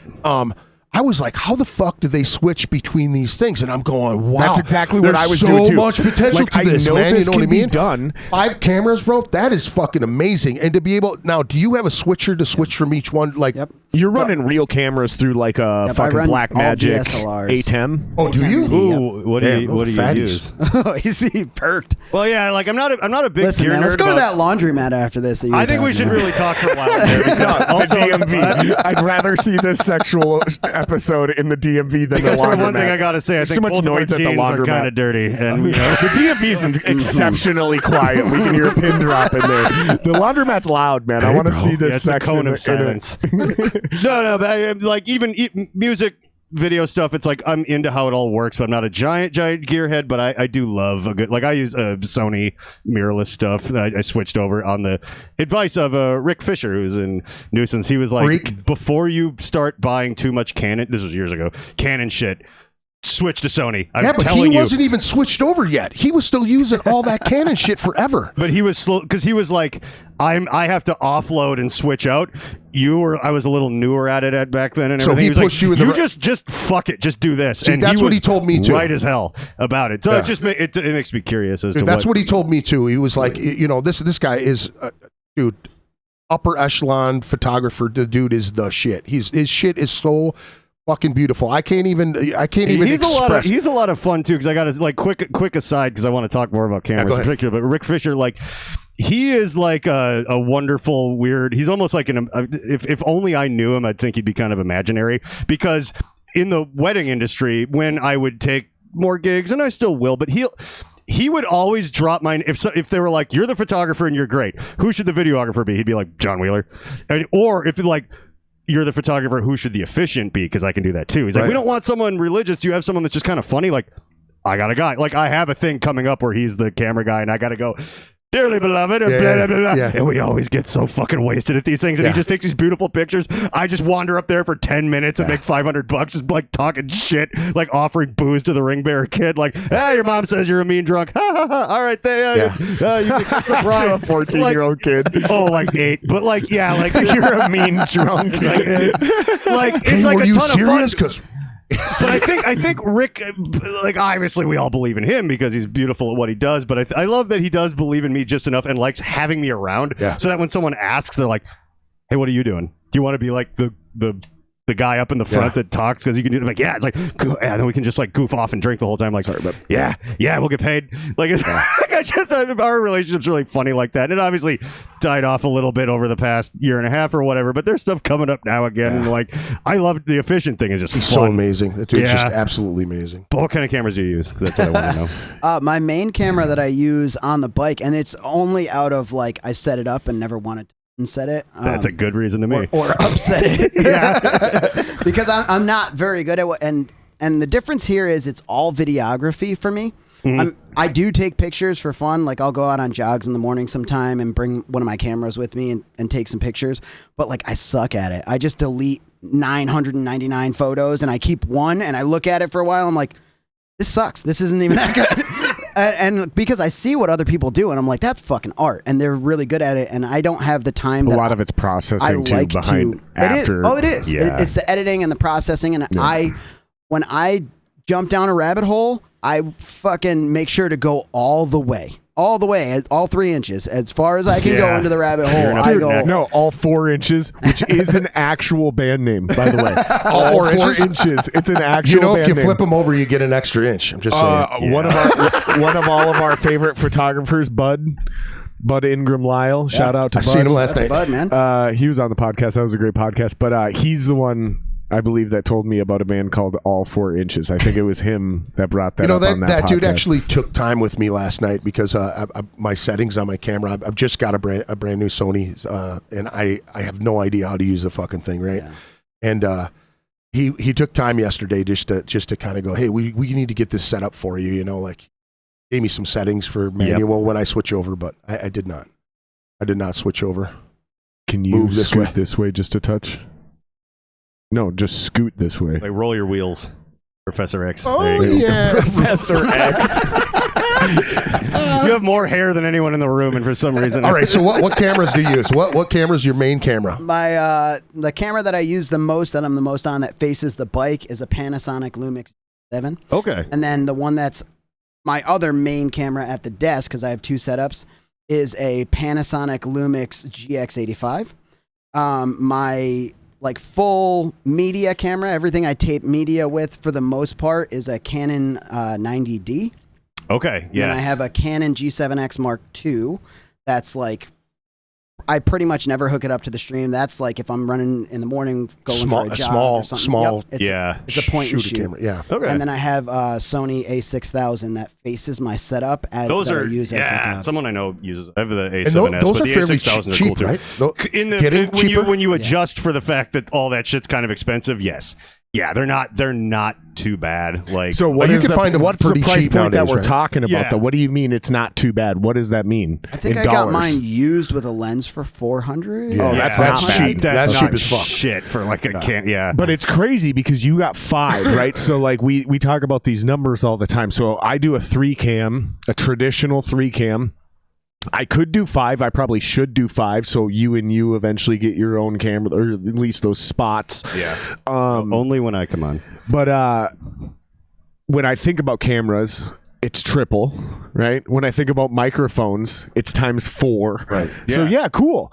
Fucking Shure SM7B's only $400, but I need 4 of them. Yeah. And then, and you and I have both had these conversations. I don't know if you and I specifically, but then you got to look at the idea of like, in order to get the sound you're looking for, Rode pod mics. do you need? I don't like them. You don't like them? I don't like them. The I don't sound? like Why? I don't like the way they sound. Dude, I put a Now, $50 crispy. snowball in the middle. Well, of the actually, table, there's and also- it actually works pretty good. There's the gain structure. Hold on, let me get back to that. It's just this- but then there's the argument. But then there's the argument of Real the cheap. cloud lifter. Okay, cute. Okay, let's just say for argument's sake, you got to get a cloud lifter for whatever reason. Well, that's another $150 per mic, which you can get for $500. You can get a 4-channel rack mount. Regardless, it's for me to upgrade mics and guarantee it's a $2,000 deal. just like that. So it's not just a $400 mic. It's not just an $800 cam. For me, it's a $2,400. And I need to now, to get to the next phase, you asked about the switcher, the A10 Mini. You can get that one, and those go up to fucking $1,000 or $1,200 or whatever the fuck it is. If you get a PC, there may be a better option now, which is a 4-channel. What the hell are they called? Cam Link. So your Cam Link gives you different sources. And Cam Soda? Did he say Cam Soda? I don't know. Oh, okay. It's like OnlyFans, I think. Never heard of her. No, but I know what you're talking about. It's the actual video card, basically. You put it right into the PC. You can plug 4 different cameras, HDMI, into them and use them all as different sources, which is great because a switcher is one source at a time. Which is great until you like want something cool. Like for me, I use 2 cam links because I capture my Mac so I can record music live, and then I also capture the A6000, which is behind me, which looks at the setup, and I Gaussian blur that in order to use it as a background on everything else instead of putting some bullshit static picture. Well, in the ATEM, there's like a Pro or an ISO. One of them actually records a backup file. That's the Pro of all of your cams, regardless of which one you're showing. You can go and re-switch posthumously. That's cool. Like 2 Bears, 1 Cave, where it's like you watch. Well, they're clearly doing something like that because you watch it live. I thought Annie was like the live switcher guy. I think any live somebody's doing something live because when you never has to go to the bathroom. When you watch the actual podcast, you see certain angles, but then if you ever see the new extra content where they clip shit down, it's different then. Yeah, sometimes I never thought about it. You'll actually, Right. you know, in real life because you watched it. Bert's dying laughing right here, but for this clip is what they've done is they've actually gone through like a Pro or an ISO system in the A10 Mini and re-grabbed that other camera angle and used that one in place over the original. It's fucking brilliant, dude. That they make OBS does that LA money off doing that. OBS so does that with all of your camera sources as well. Does it now? Yeah, I think you can actually capture them as it's an MKV file. So it's a little bit different than capturing like a but it records each source into its own MKV. So if you right-clicked on your source right not there, gonna do you it. go to your third option down. Fuck around and find out, Jared. See what happens. Fuck around and find out. That was so perfect. Not only just because of where I live in my life and who I am as a person, but also because of the issues we all have with OBS.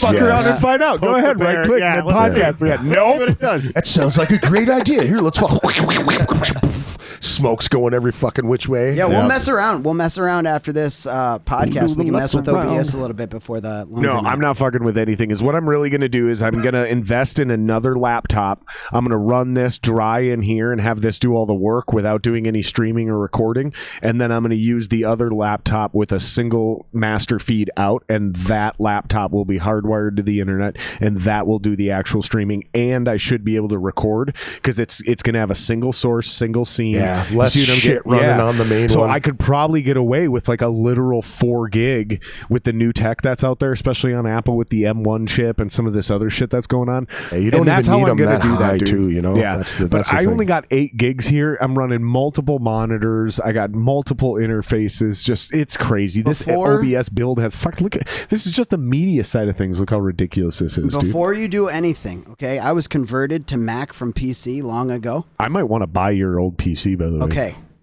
I have converted back. I own a Mac.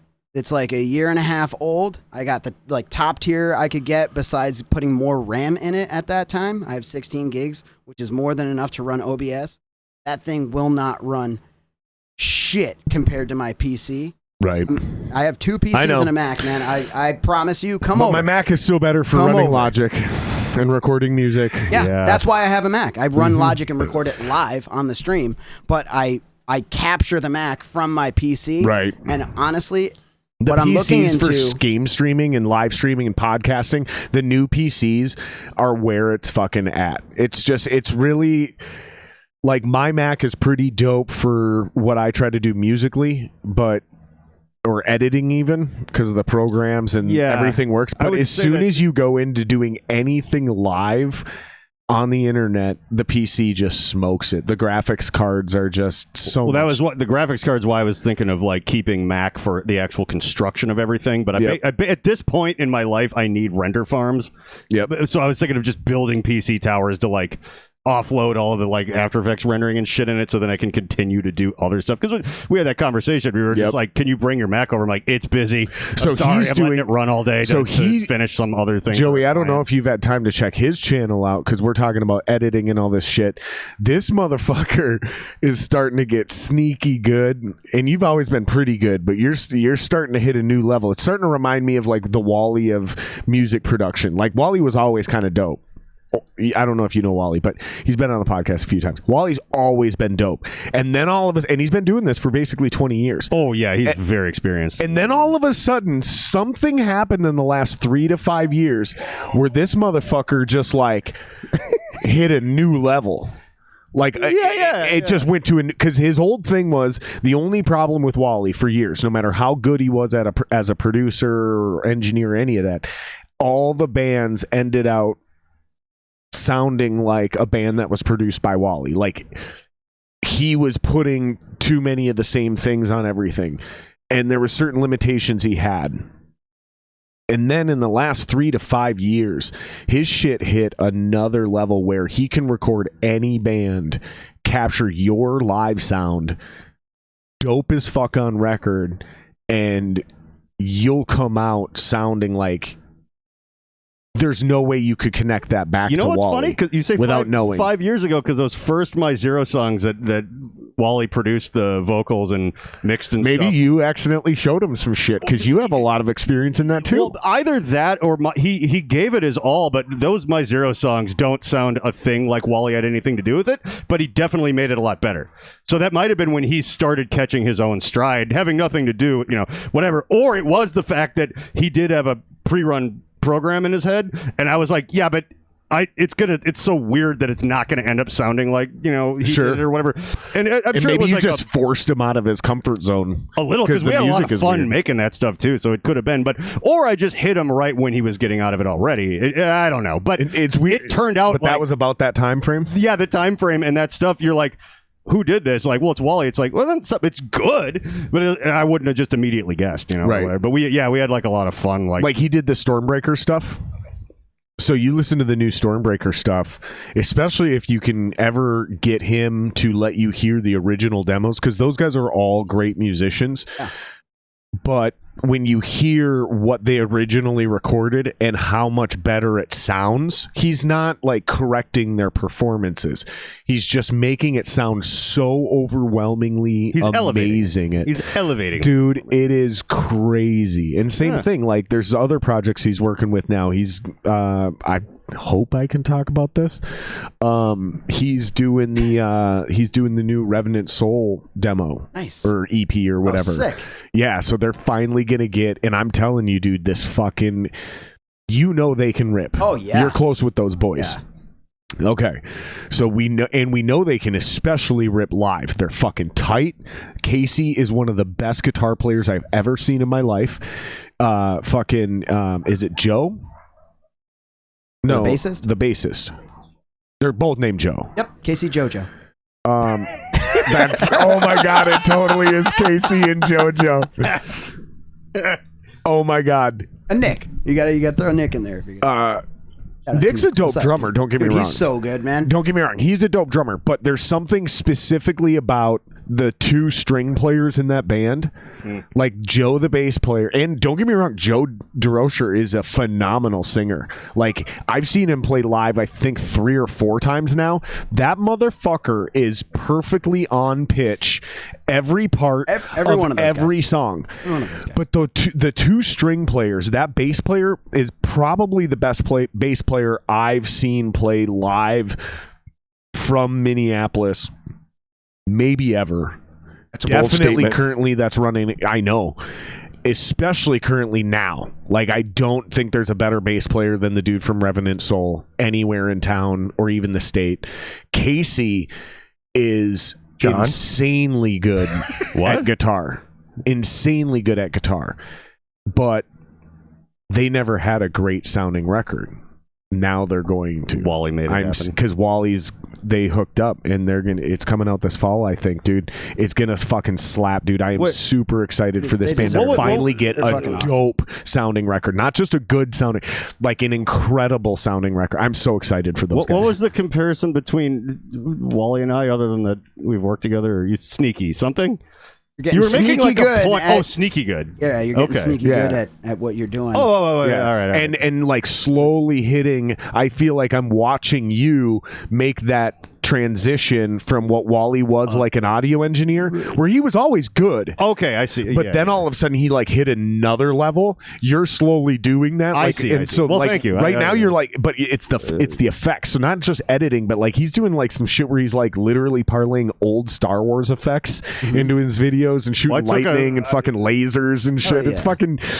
I think it's dope. Some people might try to say it's a little cheesy, but you're also kind of leaning into that UHF weird Al. Yeah, there's a lot of leaning Tim and into Eric the in my cheese. wheelhouse, you know. Yeah. It's not supposed to look like. Well, I took a year off of doing anything just to learn how to like actually, because I was starting to. I noticed I was being a bitch and an old person, because we were like, well, you know, like the big guys do all this VFX and they know After Effects. I'm like, whatever. I shoot real stuff. I edit good. I know about lighting. I don't need to. And I'm like, I sound like an asshole who's about to go obsolete and not do anything interesting ever again. So I'm like, all right, I'm going to learn. And I just kind of, you know, like whatever. And it's getting pretty good, dude. I'm glad you noticed. And I can, you know, if I have to, I know how to do like it's not a line of work you'd ever want to be in, but like I could be the guy that like renders Thanos' crotch plate, you know, for like 80-hour work weeks for no thanks. Like, you don't want to be one of those guys. It's neat, but you don't really want to do it. But like, it's just back. It's not the corridor crew. Yeah. Like, you're the crotch plate guy. Yeah. Oh, you're one of those like classified ads full of names that just come. Or it's like you're gonna render this puddle. It's a real person stepping in this puddle, and their foot is this big. But we need to render a CGI foot that's this big, steps in this puddle, breaks a twig that isn't even there. Yep. Make it all look. There's a guy from the Minneapolis music scene that actually that did a lot of the CGI for Spider-Man and shit. No shit. Yeah.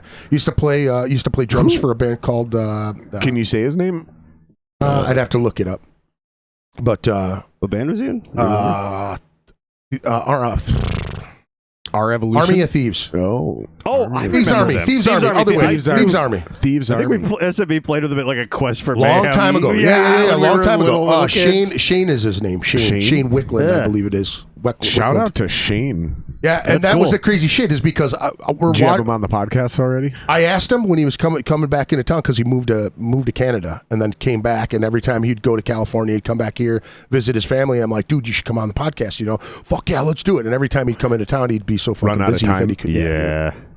Seems like that with a lot of people, like Jordis Unga. You know what I mean? Like, I've known her forever. You know what I mean? Like, forever. And trying to get her out, you know?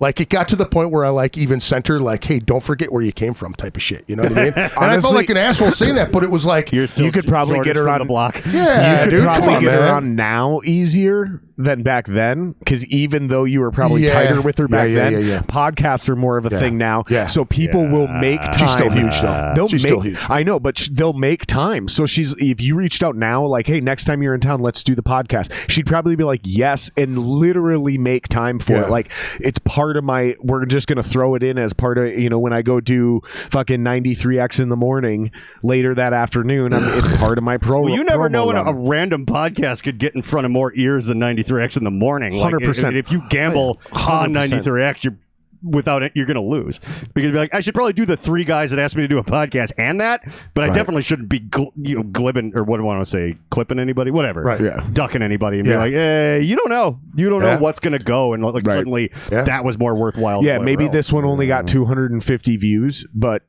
125 people bought tickets. You went to 10,000 people on fucking no 93X, and 2 tickets were sold. Yeah, exactly. They're just driving to work in the morning. Like, I know exactly what you're getting at, and that's 100% true. Yeah, it's 100% true, dude. Yeah, it's fucking crazy.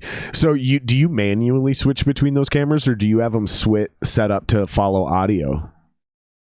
Yes. I do. Okay, so what I Greg I goes don't even follow. faster than me. Yes, and you do the look on his eyes is like you're talking about So tacos. I don't. All right, so I start with the meat. Always There- massage. oh, the meat. man. Ooh, now I'm hungry. Wait. What kind of meat are we talking about? You got to get a It's soft at Wagyu first. ground. Just take a ribeye, grind it up. Wagyu, all right? Yeah. Got to strain. But the thing about ribeyes are they're greasy. Yeah. Grease is amazing. Got to take the grease out. But Separate the it, fat keep the is sauce. you got to let it cool down so that grease and the fat goes back into the meat, so it gives more. Solidifies. It's either see, cool down's a great way because you Yep. keep the flavor of the fat in the meat, Yep. and you don't have to drain the fats off. But if Yep. you do drain the fat, you get really good. Oh. Yeah. I know we're Hispanic. Yeah. We can even say Hispanic. Yeah. There was a point actually once, like I was in like middle I'm school. sorry, I made a racist Mexican joke and I left you out. Oh yeah, well he was talking about being Wait, he was talking about being Hispanics Mexican. not Mexican? I don't know. Is it? That's why it's Dude, racist. nobody knows. Nobody Is it- understands. I don't Wait, even know. I thought Hispanic was you're from Spain. Who knows, dude? It's just polite. I Spain don't know what I'm is talking about. Spanish speaking. But you Hispanic don't speak Spanish. I don't speak Spanish. Yeah, but You're on it- coconut. Dude, Hispanic honestly, we're is one of the same, dude. I'm Puerto Rican, man. So Puerto like, I don't Rican. speak Spanish. No Spanish. I can't fucking dance. Thanks, Dad. All right, when you guys chop this up, because I'll email you the file. When you guys chop this up for TikTok, just send me the fucking file so I can start a goddamn TikTok, and I'm just gonna post the same clips because these are gold, just one right after the other. Dude, and honestly, the- I'm Puerto Rican. What the Puerto fuck, Puerto Rican? That is the best shit I've ever that's heard. fantastic, dude. I'm just saying, man. It's Hispanitastic. Is that what you just said? That's what I thought you said. I don't want to That's get better into than what I said. Yeah, you know what? I'll take it. You can repurpose TikToks without doing anything. Just put them as YouTube shorts. And I've gotten like 10, 11,000 views on some YouTube shorts. That is also a handy thing to do too, Yep. because YouTube wants to get in on that TikTok money, Yep. so they made it very easy for you to do Yeah, that. the And shorts. so They're does- So 30 does seconds. Instagram does too. They're And just, you don't even have to do it. Any video you do under a minute automatically is a short. Oh shit! It doesn't fuck with your watch time. It helps your watch time. No, Yeah, if anything. no, it does not. it does for me. No, Are it you does not. sure? It does not contribute to your 4,000. Shorts doesn't? do not contribute to your 4,000 Dude, watch I've hours. researched it.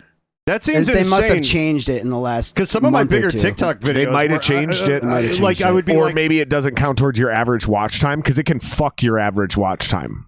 Because you Oh, I see want a what you nice mean. average watch time. oh, And then you throw in a fucking 59-second video that people watch 2 seconds of and move. That'll fuck up your. So maybe you're right. Maybe it contributes to your watch hours, but not to your average watch time. Because the average 'Cause, yeah, watch those time is are two actually different very metrics. important. Different metrics. right? Like Your average watch time is probably the most You know, important. I would say Facebook has totally figured me out to the point where if I get banned from things, they don't like with the stabbing thing is totally different, but they figured it out to the point where they'll let me post on things and like things and shit like that, but then they won't let me do my videos on Fridays. You know what I mean? your They won't sake, let me None of the run. viewers know what For you your just sake, referenced. Oh, okay. elaborate. Yeah. You know, like with the stabbing Yeah, thing. okay, so then he just moved so I'm on. gonna Everyone in the room knows because we talked about it, but the viewers have Actually would've no. been They're like, funnier to wait, just let it they're like, go. wait, Wait, what Greg's did that like, dude Greg, say? We're talking about beating people up in the hood when I you're a stab kid, and people, yeah, you 4 or stab 5 somebody people on every Facebook. day. Yeah. God, but that'd probably get you. Somebody's gotta get stabbed. The FBI will contact you. Hey, did that guy actually stab someone? Publicity's publicity. Yeah, they don't care about that. I'm on a 3-day ban because my friend made a joke. Okay, so he got Testament tickets, right? And one of our friends in New York said, "Did you get those tickets?" And my friend goes, "Yeah, Greg, did you get your tickets yet?" And I go, don't play with me like that." And I made the Friday reference. Playing with my tickets is like playing with my emotions, that type of shit, right? And so he was like, "Oh, I just looked at him today," and I go, "Dude, I will stab you," right? And then it was like I realized that now I'm gonna get tagged, so I deleted it and wrote, I'm gonna poke you with sharp things, and they caught me on the poke you with sharp things, so they did give me a 3-day ban, which sucks. But before that, what I was trying to say is that they figured me out because I promote so much. I'm like, I used to do it every single day, once in the morning, once Might at night, upload and I would do speech back. every show that I see. So if you had a show and it was in my feed, I would share it right away. So I would share it in the morning. I would share it at night. A lot of people got pissed off about it because I was taking up their entire feed. You know what I mean? Right. But I got it down to like I'll do my podcast website or Facebook, and I'll promote everybody's shows on there, and then 2 days later I'll do it on my personal page. So whenever you go to my personal page, you see all of my photos, you see all my all the shows, and I try to promote everyone's show that in the Twin Cities. Anything that I see, I got Kesha on there, for fuck's sake. You know what I mean? Like I go all over the place because my music taste is all over the place. You know what I mean? It's not just death metal, and that's what people equate me with or associate me with. So it's like. They figured it out to the point where, okay, fucker, we're gonna let you talk shit as much as possible, but then when you go over the line, we're gonna cut your balls off and fucking make you. We know Friday's coming, and we know you're gonna go live, but you're not gonna be able to promote it, you motherfucker. You know what I mean? So yeah.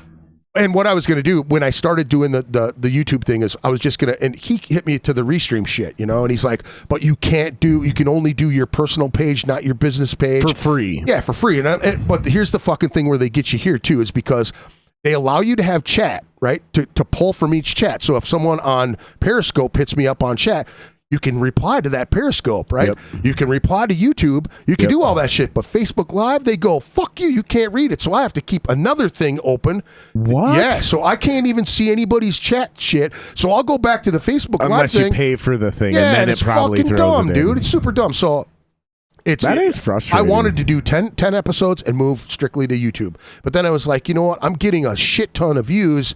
Just people popping in. It ain't doing fucking shit for me, on Facebook. But yeah, and they fuck you on Facebook too. Yeah. It's like they give you what I call ghosted stats. Yep. So anybody who's scrolling through their feed, it's just once it starts to play, they probably give you which it's already playing. Yeah. So as soon as you scroll through it, even if I don't look at it or spend any time in there, you get a click for it. That's a view. Yeah, because it's a live playing video that went through my feed on my cell phone. That's a view. So it's like I can't really figure out what's going on with Facebook, so I just don't even fuck with it. I'm gonna go to Restream and I'm gonna go to Twitch. Hey Jared, can I actually just like throw something at you right now? Sure. How does it feel to hit 100? Like this is my podcast thing. Like what? I don't know. Like it's you weird. just moved into that triple digit type of shit. Like, I don't know. I asked you that. How did it feel? Because I was trying to think about that. Like I was super excited for this to happen. Yeah. And now it's happening. I don't know how to feel about it. It's a big milestone, dude. You've gone 100 episodes and they're all 2 hours or more, right? That's a good chunk of change. No fucking music, really. I mean, you do play some music, but I try. And some videos and stuff like that, but it's not your main priority. It's all Correct. Like, you're chatting with folks. It's the hang. You're promoting and promoting people's stuff and for sure. hanging. It's the hang, and then if you have shit, I'll let you plug it. Like whatever you got, here's what I can handle. Send me the links. Yeah, we'll plug it. Which I got some shit of yours because I know you're curious. We're gonna play a couple clips from your YouTube channel here. I finally got them loaded into the system, but I don't know, man. I appreciate you asking, but I can't answer that question because I don't know. Did you think you'd make 100? At the beginning, I mean, there's always two trains of thought. No. I mean, from the very beginning. From the very beginning, there's always two trains of thought with how my brain works. One side is no, never. But then, of course, the other side was like, yeah, I see myself at 1,500 episodes. And someday it's going to be 3,000 episodes. Dude, I saw you. I want to say within the last month. I'm not trying to dodge you. No, within the last month though, I've seen you do what a lot of people do when it comes to doing content and creating content. Is that you do feel a burn. You do feel like slowing down. Well, no, not just slowing down. You feel like my content isn't hitting up to par where you want it to be, or you feel like it's futile. Like, I've been doing this for so long and I'm providing all this content for people and they're not, you feel kind of unappreciated almost, you know what I mean? And it's from some of your posts, I've seen you, it seemed like you were wavering a little bit. And then it was like 3 days later, you'd come back swinging again. It was like someone knocked you down and you were like, and you come back up and, there's altered beast that shit. Over the last few months, for sure. Over the last few months, for sure. Over the last 1 month, 100% of that is because of what was going on with my dad. Right. And I started having to reconcile my own ego being built on a crutch.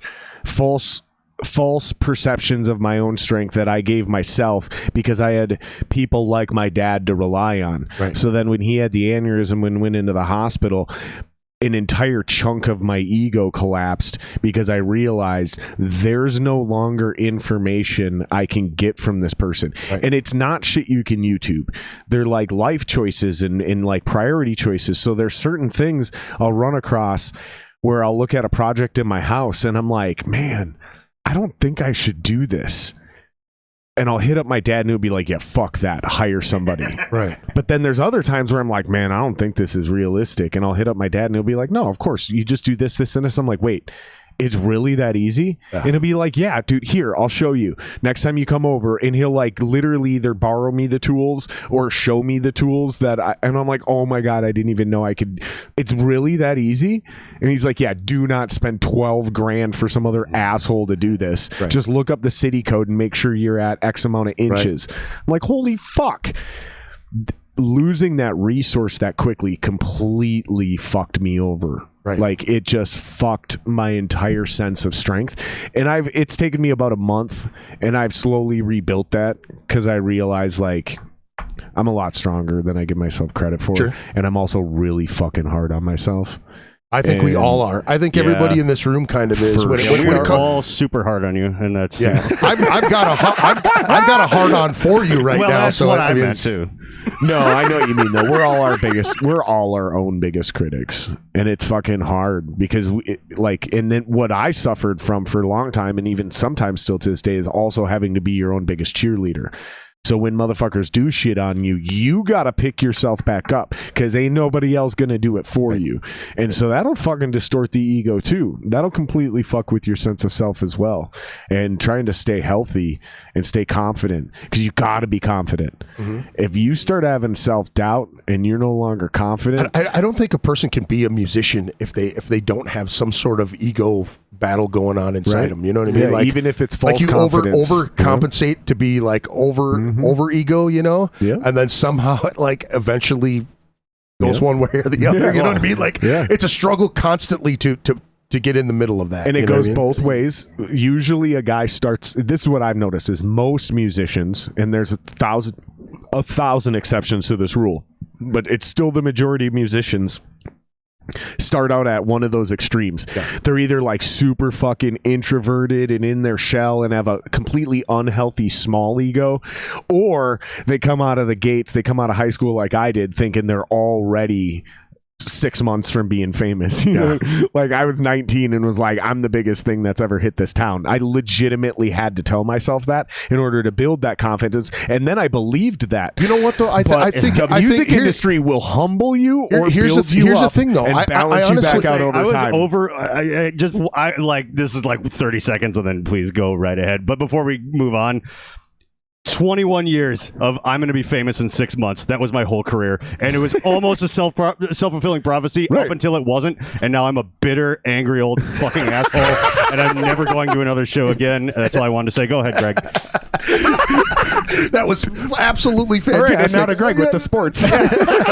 Well, here we are out in the field, and they're playing this ball thing, and they're kicking it, and they grow up into this. They turn into a bear. Did the ball go, Greg? It did. And number 37 Wheeler is losing his fucking mind. I totally lost fucking train of thought there. I just before we moved on, I didn't want to like circle us back, but I was just like, I was talking about the ego thing, how the music industry will. And I was kind of on the same thing. Is like, okay, so you think that way. You want to prop yourself up to be that ego. You want to say, I can make it. I can do this. Yeah. And this is where I fell short. And this is a huge thing. Is like, I look back and my biggest regret was the drugs and alcohol. And then the biggest regret of it all was that I didn't focus on the craft. Right.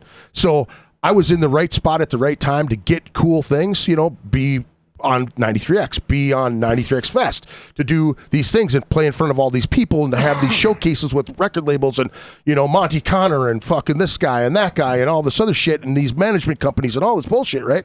But I didn't focus on the craft. I was so fucking high and like, hey, I'm fucking right there. I'm going to be in the door. American Head Charge gets signed and all I thought it was Sublevel's going to be next. We're right in the door. We're right there. My foot's in the door, But I didn't focus on the craft. I didn't write the material. I didn't fucking focus on the singer I should have been. You know what I mean? Yep. Like there were guys in the record industry that were going, you need to do this, this, and this. And I was like, fuck you. I'm going to do what I want to do.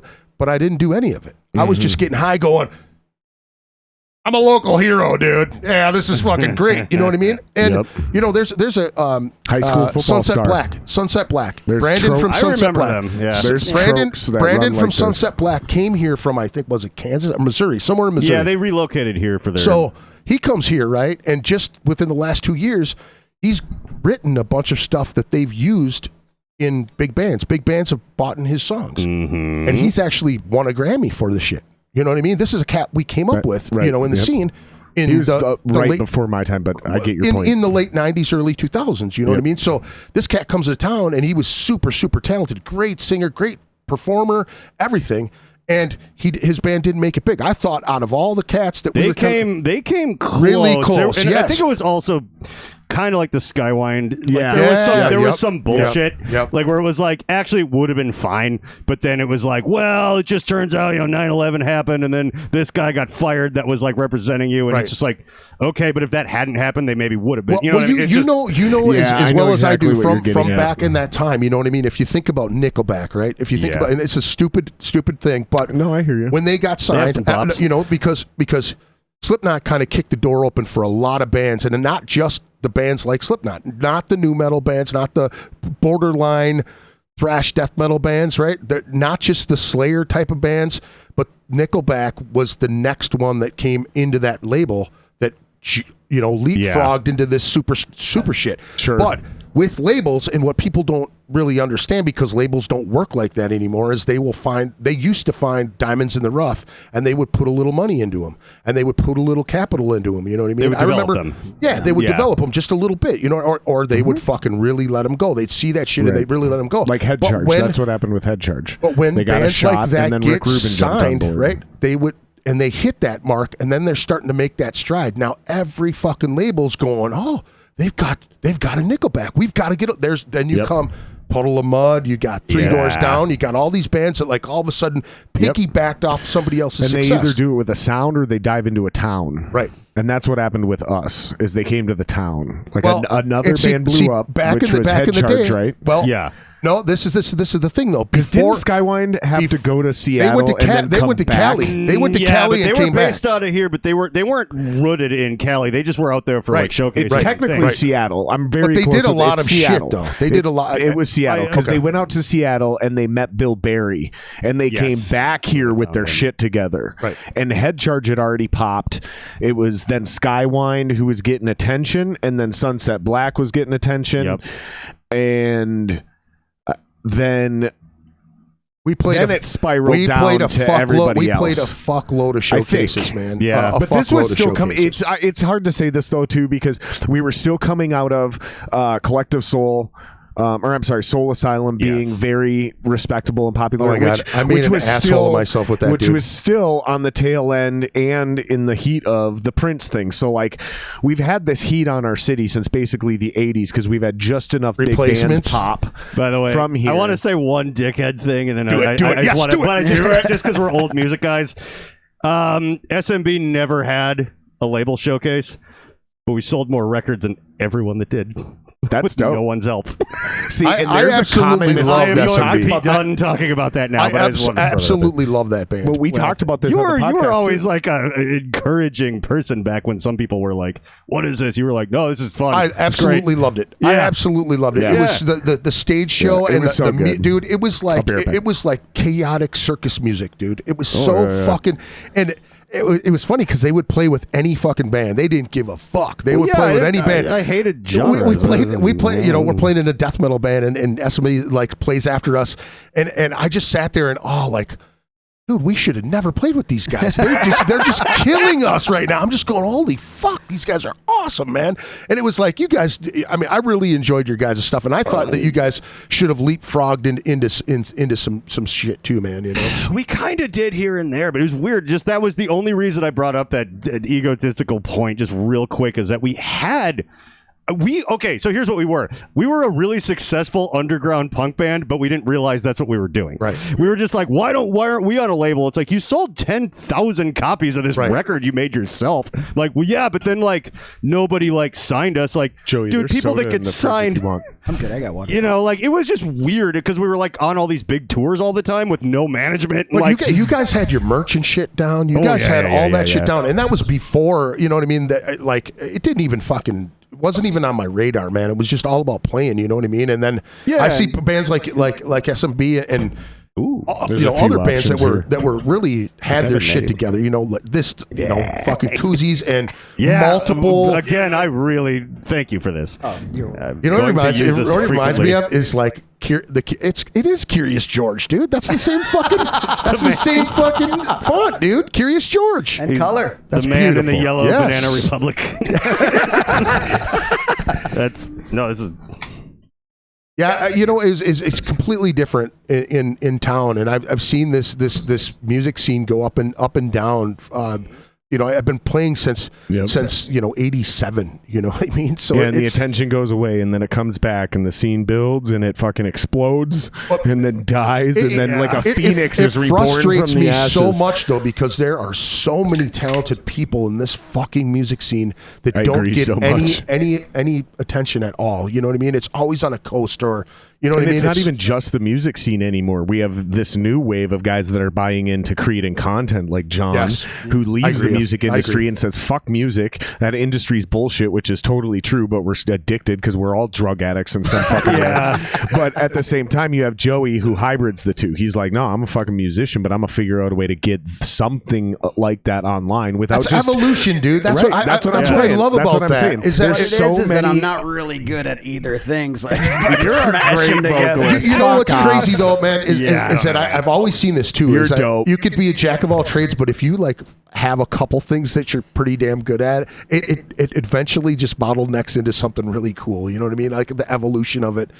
You grow with it. I don't know. I feel that way. You have to it's like do what you love and fuck the rest. And if you can do what you love as a career or even as your main hobby without having to fucking worry about all this nonsense in the background, that is a good fucking life, man. Yeah. And that's what I'm doing right now. It's like I want to suffer monetarily, I want to suffer mentally, I want to, because this is fucking worth it, man. Yeah. The community I found myself in, and I mean, like, I know, shout out to all the fucking people. There's a thing about being online, and I've heard you guys talk about it on podcasts. I've heard it about on podcasts all the time, and this is like my humidity moment. I stick up for the fucking humidity, okay? I'm Puerto Rican. I need, nobody likes the humidity. Well, guess what? I like it moist, motherfucker. So here's my humidity moment, all right? There's anonymity on the internet. And it can be a really shitty thing. It can make you a shitty, terrible person, but it also can erase these boundaries and let you have a community with people you don't even know what they look like. You don't know, so you don't have all these preconceived notions. Dude. You are the point. I am the point. I can love people openly, or I can fucking hate on people openly. I choose the former, man. It's important to me to give people love. We've already talked about giving people a chance at something and believing in someone. You say, well, you always believed in me. It matters. Yeah. Having someone believe in you matters. Yeah. I try my very, very best to be that person, and honestly, I've received that love back tenfold. So Twitch it's a platform that a lot of people haven't heard of, and it's also one of the biggest in the world. Yeah. It's so and weird. it's owned by Amazon. Like it's but crazy. a lot of people don't know what they don't know what it is, and so they don't want to weird. But it's the same with TikTok. It's Everyone's like isn't that a kid thing? Like who? Well, you know what though? If you hear a bunch of older people talking shit about it, invest all your money in it right now. Like you're right, dude. You're like, I don't understand how this works. Fuck! I better learn because that means this is a good idea. That's the best I financial just want to advice say you'll ever a hear. beautiful thing that I got into that early, but a beautiful thing that you said was the erasure of boundaries, where you rather than a community of like, well, I don't know if I can be around this person. You become a community of ideals and personalities and ideas without this crude matter. You know, it's like you kind of transcend that a little bit, and you find some wonderful people out there that foster some really great stuff. So I hear what you're saying, man. It is a great thing, though not everybody has quite gotten on board yet. But and it takes some balls to put yourself on the internet, because you are exposing yourself to that kind of exposure, but potentially support and love and all those things as well. You know? And it's not an easy thing to do. It's exactly the same as stepping on stage and performing in front of 2 people or 2,000 people. Like those two events, but I mean, those 2 events are equally hard. 2 people and 2,000 people. They're different animals, but they're both rough. It depends. They fuck with your ego differently. Practice makes perfect. The pressures are different, especially if you're new.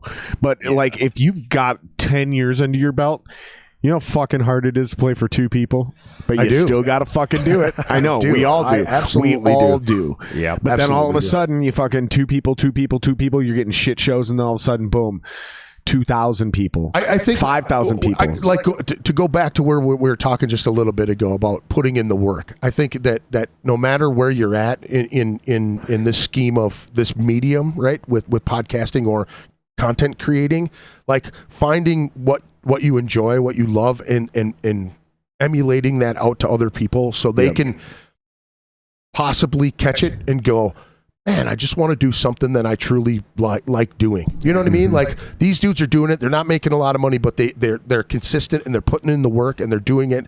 Like that was my only thing with the podcast is like every fucking Friday I'm doing my podcast no matter what. Every fucking Friday. And if I cancel one, I hope you understand. You know what I mean? Like I just had to be consistent. That was my only thing. That's like even band practice was like I have to do this fucking and that's consistently. what kills YouTube channels. I think it was actually your YouTube channel I was watching like maybe a month ago. You had somebody on and they either did or have a podcast, and it was supposed to be every week. And then, I don't even want to remember whose name it was because I'm not trying to talk any shit. Sure. I'm just using this conversation as an example. It was supposed to be every week. And then it started becoming every other week. But then in this quote, it's like the stereotype of a failed YouTuber. But then people have lives, or a stereotype quote of a failed band. Yeah. But people have lives. So then it became every month. You know, maybe we hope to do one a month. And then if you miss 1 or 2, then you see what I'm getting at here?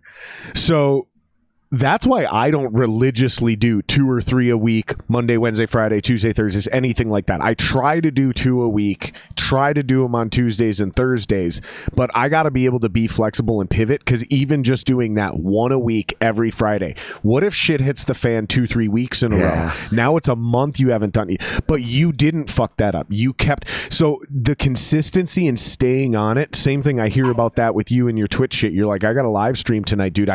We're chatting through text and shit, and you're like, cool, man, I gotta get going. I got a stream starting in 15 minutes.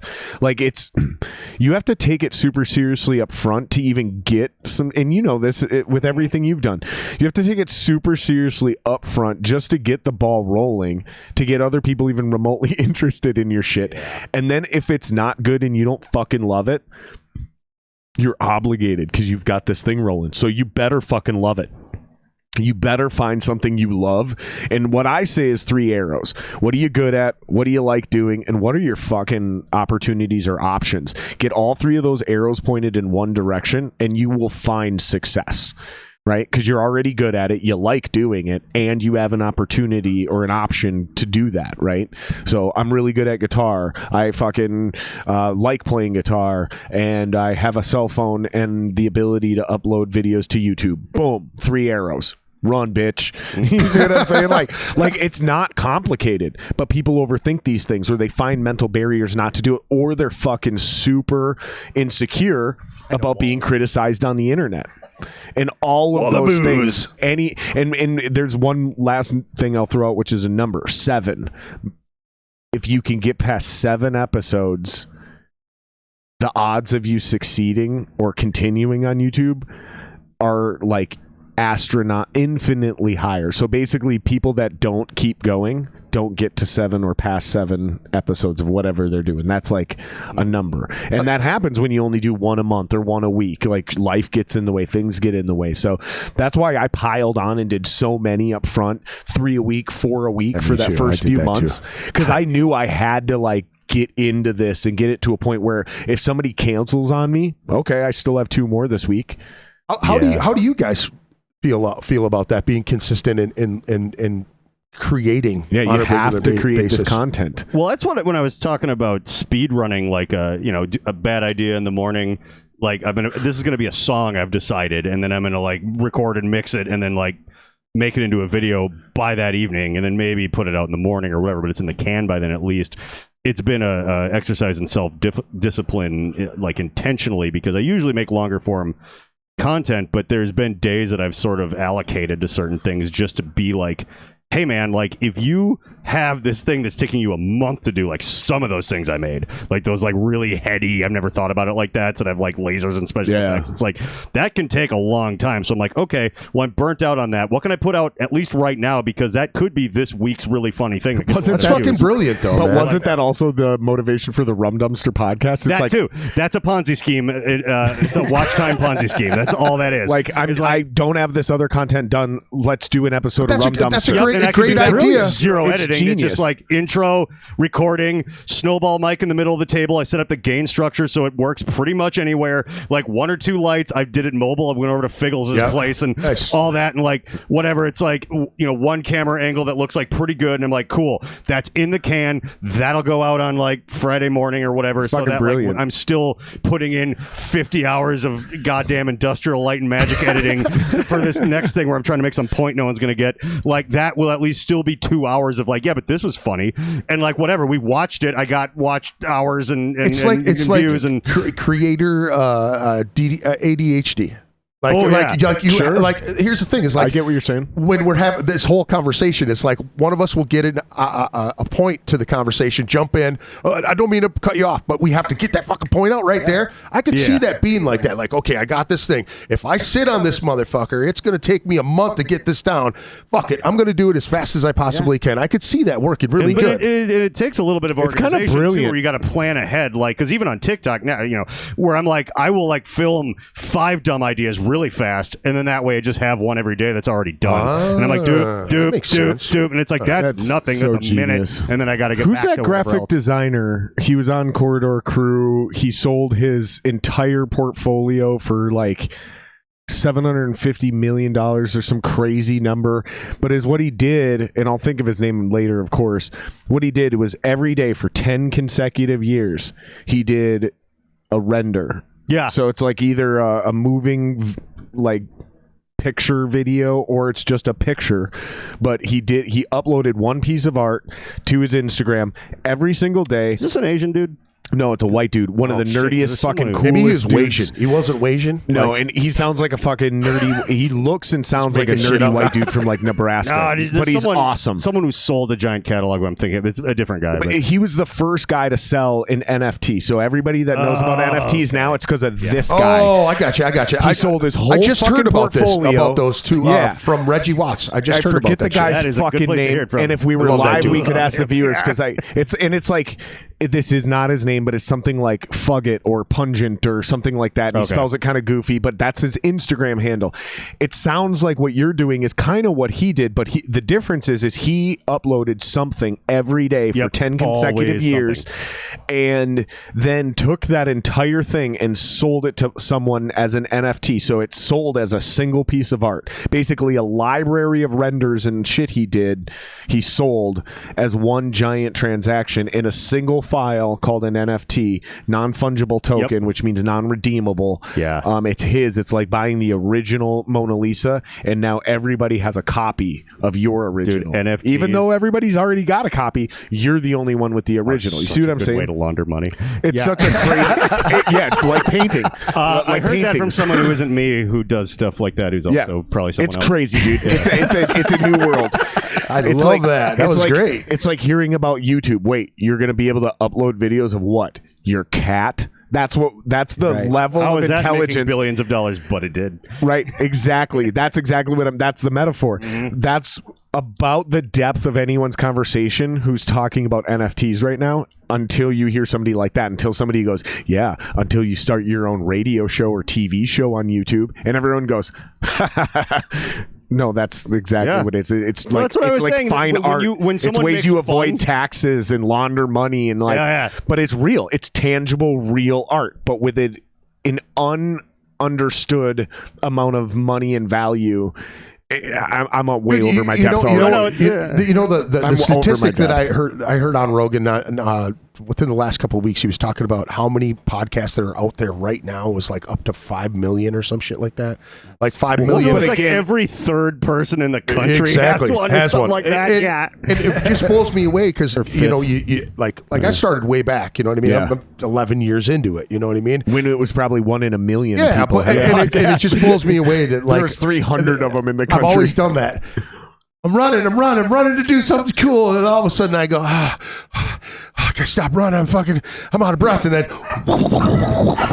everybody runs by me. And, you know what I mean? Well, that So you got to start learning how to speed walk ideas. Yeah, yeah. that So you can feeling keep that you going. feel though is the exact motivation for that. Again, the thing I keep saying, because this is crazy. Like every time someone starts making fun of some new thing for being stupid, figure out how it Invest works and in go it. all in. Yeah, go all in. Like crypto. Just if you're like, God, these people are annoying. Wait a second. All right, I'm not going to talk to them, but I'm going to figure out how this works right now. Right. And like podcast, like anything, and it can be motivating too, where you're like, I feel tired, but everyone's talking shit about like TikTok. You know, it's like that's a lot of work, and everyone's like, TikTok's a bunch of bullshit. All right, I need to make more videos because I've got a lot of content. I've got a know. lot of recorded content. I've got a lot of shit that I could piece apart if because I I wanted can't to. listen to myself anymore. I did it for like the first 50 episodes and just got so annoyed. I mean, I saw progress. I made notes like stop doing these things, do more of that, do less of that, right? Yeah. But after a while, I just couldn't stomach it anymore because it felt this kind, and we've actually had this conversation too, though. but it felt like a combination of being self-indulgent, like, oh, look at me go, Right. you know, and like, oh, okay, I keep making the same mistake. I get it, but I can't correct it in one podcast. Dude. It takes 20 podcasts to slowly work out that bad flaw. You'll right? break through though, like DMT. Here's the thing, I realized because You'll watching. break through like DMT, You will, though. you absolutely will, because I have to watch myself a lot. I edit for the stuff that you guys see that I do. That's a lot of me listening to myself talk and stuff. It feels like it's someone else now. Like eventually you just hit this thing where you're like, that's that actor I hired. Your brain will almost disassociate. I never thought and about it like and you that. have to just keep doing it and you'll get there. Because, and also what you were saying where you're like, you know, there's little things here and there. I finally stopped saying like so much. Mm-hmm. And it was making it was bad. I'd be like, you know, like I like here's the thing, and then I started watching newer recordings and stuff, and I realized I'd completely stopped doing it because So you still subconsciously soak I up. finally Gotcha. stopped saying it all the time, and I don't have an or a like thing, and it's 100% just from watching myself because I have no choice. You know, I have to all the green screen. It takes fucking hours. I have to watch myself go on and on like an asshole. And it's painful, but you eventually, that stops being Do you feel that way? That stops Because you being guys you. make similar That's style someone else content. now. Yeah, very comedic oriented. You got to be upbeat, fun, energetic. Mm-hmm. You're taking long content and creating short content out of it. Do you feel the same way that he does? You'd be surprised once you do start watching the stuff that especially for me, my lives are great. I just fucking fumbled myself. I stumbled right into a sentence. I don't give a shit. And then I go somewhere else. I bring it somewhere else. But when I'm recording, I'll look into a camera and be like, tell me one thing you found about yourself that doesn't, and I'm like, you start over and you're like, and you're like, how's the, trying to find all these different ways to make it sound perfect, where like, I hate to say it, but I'm just fucking perfect as I am. No, live, and you get better. There's two things about it. One, you consciously make a decision. Every time I say like, every time I say or pause, it's what I'm doing right now. I'm thinking about my next sentence right there. I didn't say or like. That's something that you start to almost, I can hear you resenting it in yourself.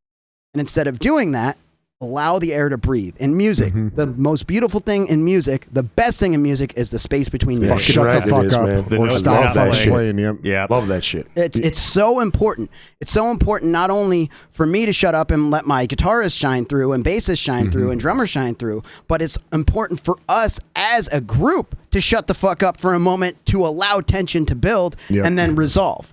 It's okay to be quiet. But in our heads, we think, fill the air. I'm going to be interrupted. That's part of the thing when we're in conversation with other people. You don't want to be interrupted. So you're like, and you make sure to let people know I'm about to continue this, but I'm too fucking dumb to just keep going right now. Especially in a group podcast like this. But it's live. I've become so much better. But what I do, honestly, and the hardest thing about being a streamer are those shows where you have no one, because at the shows, it's the energy that you're feeling from everyone. As a streamer, if I have no one in my stream, I have fucking nothing to talk about. So I hope I'm playing with some cool people, because my stream is interacting with people. Yeah, if this was like a one-on-one podcast right now, I think I'd be fucking losing my shit, not knowing if we're doing well, because I've started to rely on the community of chat. You know what I mean? I've noticed I've been really doing that a lot lately too. I don't know if it's even healthy. Pulling away from the conversation at to hand. Engage chat or Stupid. chat's dying down. I don't like it. Maybe we should I don't like it. Right? Because it's like, chat's dying down. Maybe this conversation is boring. Well, no, maybe this conversation is fucking dope and nobody's chatting because they're listening. They're paying attention. Yeah. How do you fucking figure that out? Like you can't. You can't. And it's one of the banes of guys like us doing our long form shit, because you don't do that. You record and upload. You're doing a live chat, so you do feel that same thing too. But that's part of it. But hold on though. But it's There's like pauses there. Right. But that's like being in a band, sort of, right? It's a different type of live performance. What I'm getting at though is your format specifically is what we've started to fuck with, and I think it fucks with our head, and it may be good, it may not be good based on the example, but your situation, it's part of the format. Like, it's literally part of your monetization platform is to have X amount of people hanging out and engaging live. So you literally have to do that. Whereas you and I are going, maybe our podcast would secretly be better.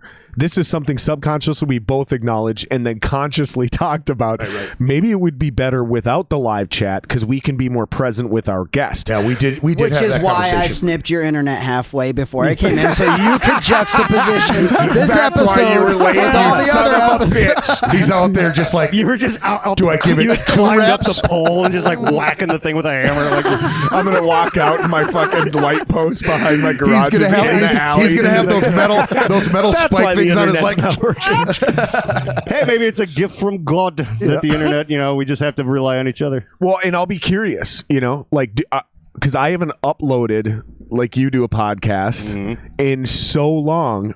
I'm gonna be very curious, for better or for worse, if this gets more views in the long run because we're more engaged with each other instead of trying to keep cracking jokes and engage in chat, and one of us is distracted. Like, I notice even I'm looking at the screen less. Yeah. I'm not worried about whether my stream is still up. Right. I'm not thinking about chat.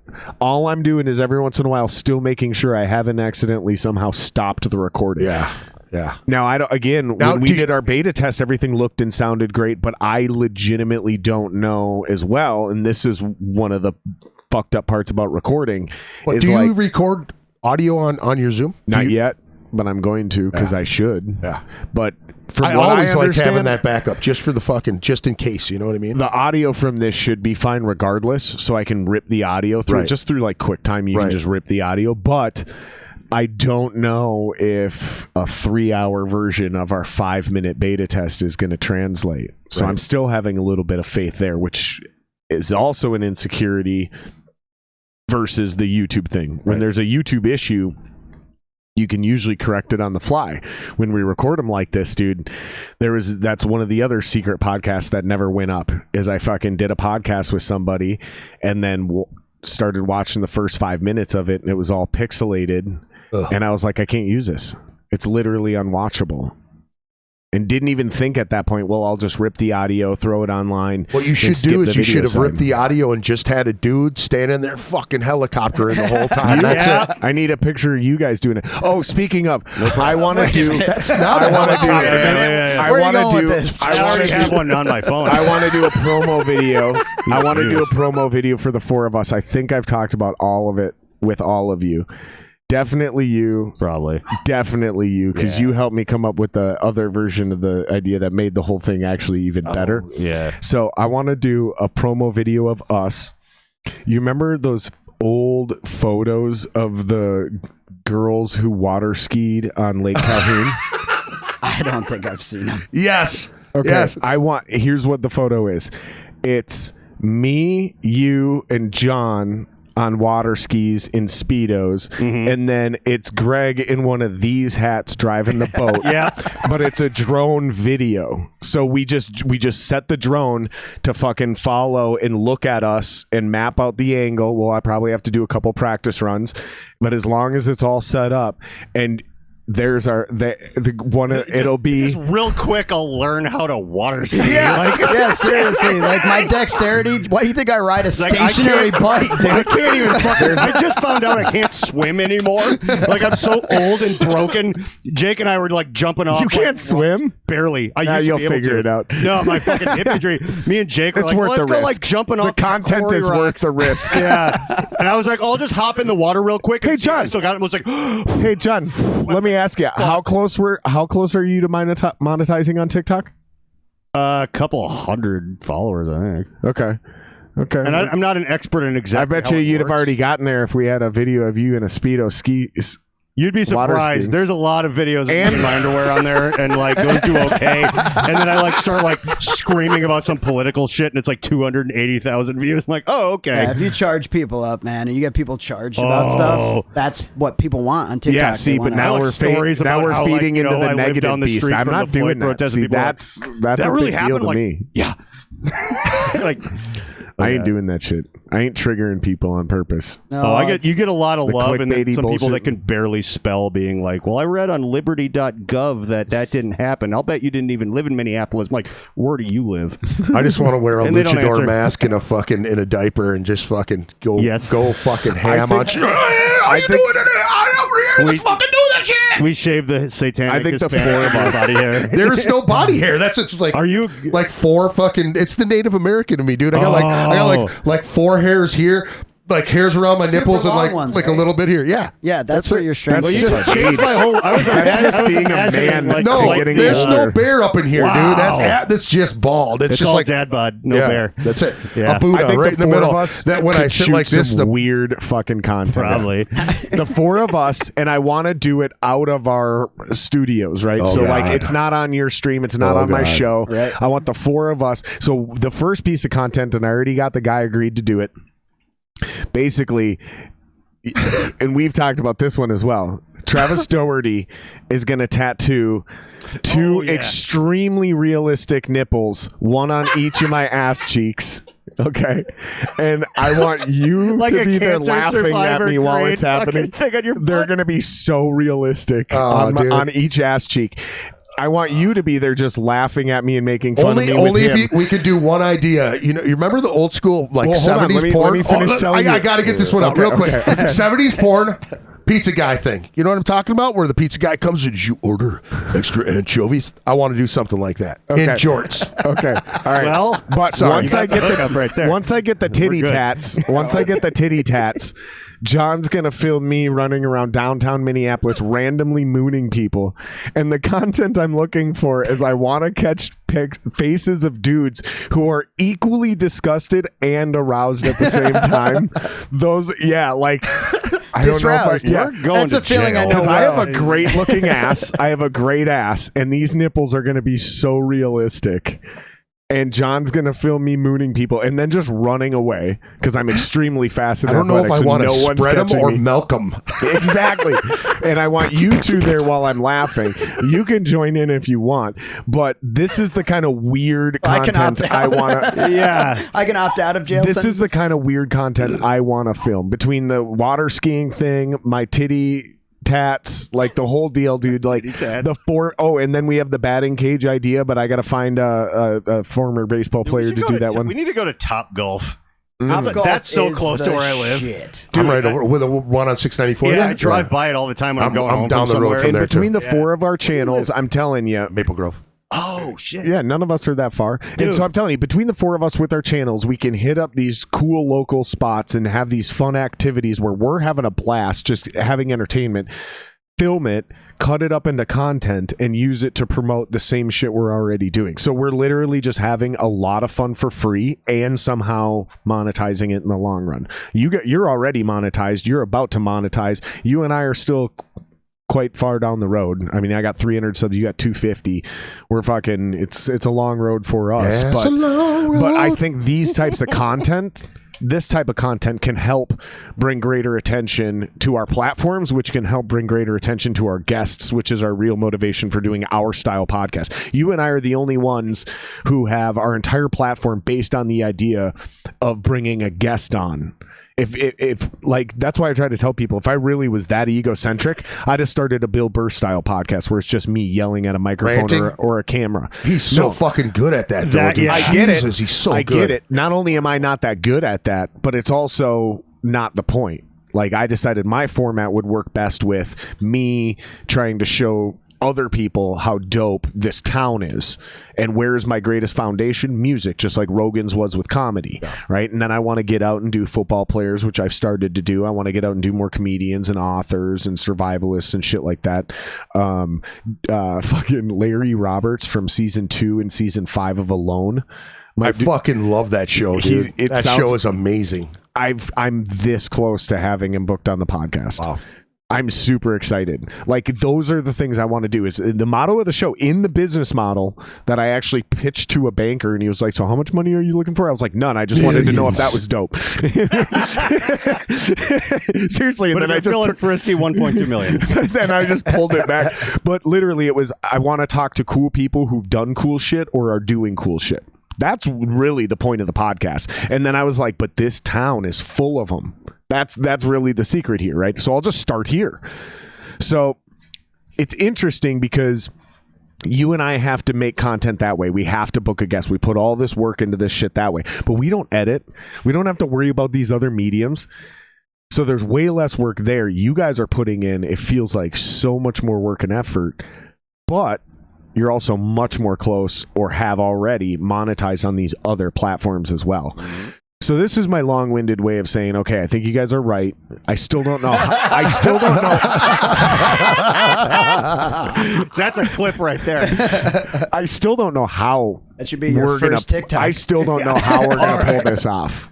I still don't know how the right way is to do it, but the most intriguing way and the most exciting way I think about doing it is if guys like us, and the reason this is the 4 Dorkmen is because we're all on YouTube, right? Yeah. Because like, obviously Sean Ware should be here, but he's not on YouTube.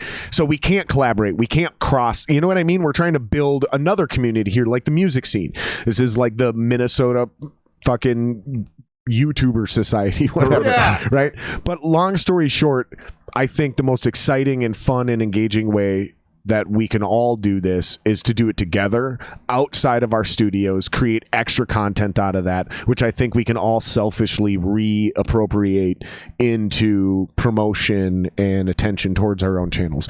Long-winded speech, but I think it's a cool idea. I have a few content piece ideas, but I think if we really like embraced each other and collaborated that way, I think we can all help each other on YouTube and on these other platforms, because each one of us seems to have a leg up in one. Like, you're crushing on audio compared to me. I'm doing a little better on YouTube. You two are crushing it on TikTok, and you're also killing it as a new Twitch streamer. You're killing it on. So we all kind of have like a different platform we're kind of killing it on. Let's figure out how to also further that onto like an Instagram, right? Into a YouTube Shorts, into the Reels, into those other things, and help each other. I think it'd be fun. And that's really what I'm looking for. It's like, I want to have fucking fun. Like, let's promote, let's build, but I want to have some fucking fun. And all 3 of you guys are fucking dope. Really we have a blast. We got to figure out a way to get Sean Ware. We got to figure out Sean Ware from B. guitar player. okay. Hands down, no offense to anybody here or not here, hands down my favorite podcast guest, because he came out firing on all cylinders. He's like, listen, motherfucker, I'm fucking dope. He's like, I may be not good at shit, but I'm fucking dope. He's like, and you're fucking dope, and if you don't believe you're fucking dope, then fuck you. And I was like, okay, we're rolling. It was also a heavy day that day. Like, we had a house fire, 2 houses up, a bunch of people fucking almost died. Like, it was really tragic. And then Sean Ware comes through and saves the fucking day on the podcast. It was just like, but he's not on YouTube. His spirit, though, man, that dude's spirit is energy, untouchable. His man. positivity, he's just dude. so like he's like another version of you, but black.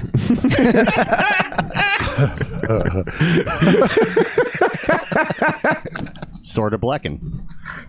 My favorite part about that was the slow chuckle from you, the immediate high heckle from you, and then the even slower burn with you, where you're just like, oh fuck, that was funny. I just didn't know which way to go. I'm like, oh, it's fucking funny though, because it's also true, and you know exactly. Yeah, what I'm he's talking such about. a Just sweetheart of a guy, beautiful too, man. human beings, Yep. just a beautiful soul, just fucking awesome, dude. good dude, man. No, it's fucking crazy, but that's my idea. Is I want us to start creating extra content together. I think it'd be fucking fun, and I got a few ideas to start out with. You guys just got to decide if you fucking think you can turn it into content for yourself. I don't know. There's a whole lot of different avenues I'd like to The try. 4 of you know us what I mean? causing mayhem on the streets of Minneapolis. It's got to be gold. Yeah, I bet you there's a lot of shit we could get in. That's for sure. Well, and I mean that is kind of the deal. I mean, it sucks that we would just basically need an external set of camera people or person or something like that, Right. because it's like I can be, Or we can trade off. No, we can trade off too. Like also I can get the 3 of you doing some shit. You can grab the 3 of us, and vice versa. Point We I can was making rotate. though is like that is like, even if it's not even that funny, which it probably would be though, but even if it wasn't, a little bit of I've worked on a few reality shows. I know how to take almost anything and make it funny. and with editing, kind Without of a doubt, I'm the least funny person here, and and I'm I could still make fairly you funny. fucking hilarious through editing. Like, don't even worry. Like, you might look at it and be like, I feel kind of attacked. I'm like, I feel personally don't, attacked. yeah, don't. If you feel that, it means people are gonna laugh. Don't worry. Like, don't just trust me on this one. Because making myself look like an idiot. You know what? That's another one of those breakthrough. Breakthroughs from the me going like this relentless in a editing. band. You're like, gotta look cool, gotta look cool, gotta look cool. You have a leg up. You have the right idea, but like the gotta be like the coolest guy in the room. Like, being like okay with being like, I want John Wheeler to be like a comic foil in this. Gives you power though. It just lets you be When like, we talked about that with the batting cage thing, I was like, I'm going to bat right-handed because I'm not trying to go in there. Right. He's like, I can't fucking hit a baseball. No. And I'm like, okay, let's lean into that because you're going to look funny doing it. I'll bat left-handed, which now I'm obsolete. I go from being like really good at baseball to having no chance at hitting anything. Like my grandma could throw and I'd still miss and probably fall. Dude, I'm like, yeah, so let's lean into that and make it fucking hilarious. I wrote questions that make me sound like an idiot for asking because it'll be funny. Like, I'd be like, for that bit. I'm not huge into baseball or anything, but it's like I still understand how it works. But I want to be like, do you have any pitching cages or running the bases cages? Like, no.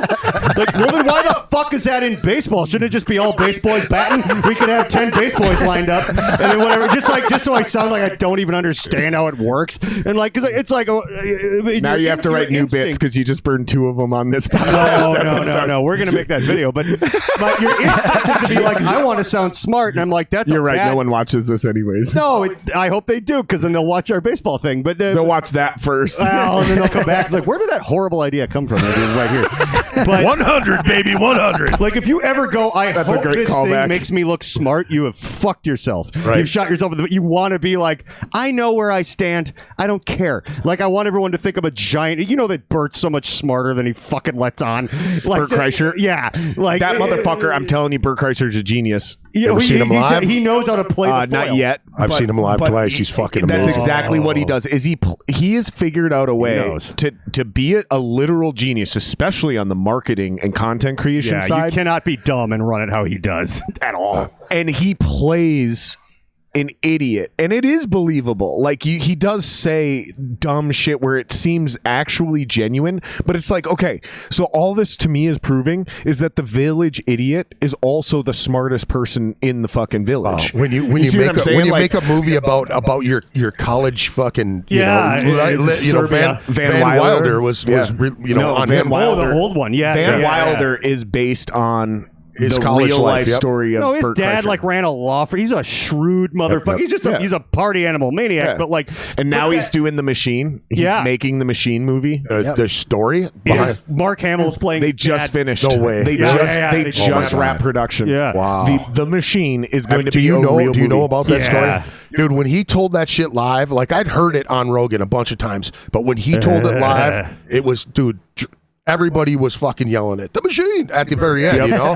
All right, I'll just So tell you, it. you mean live in person? Yeah, dude, Wow. it was fucking amazing. Like I knew about it, and I'm looking at my wife, and I go, "Wait till you hear this story. This is fucking Wait till amazing." we get to party with the machine. Yeah, dude, it was just so killer to hear it on Rogan and like thoroughly all the way through, but then live, I was just.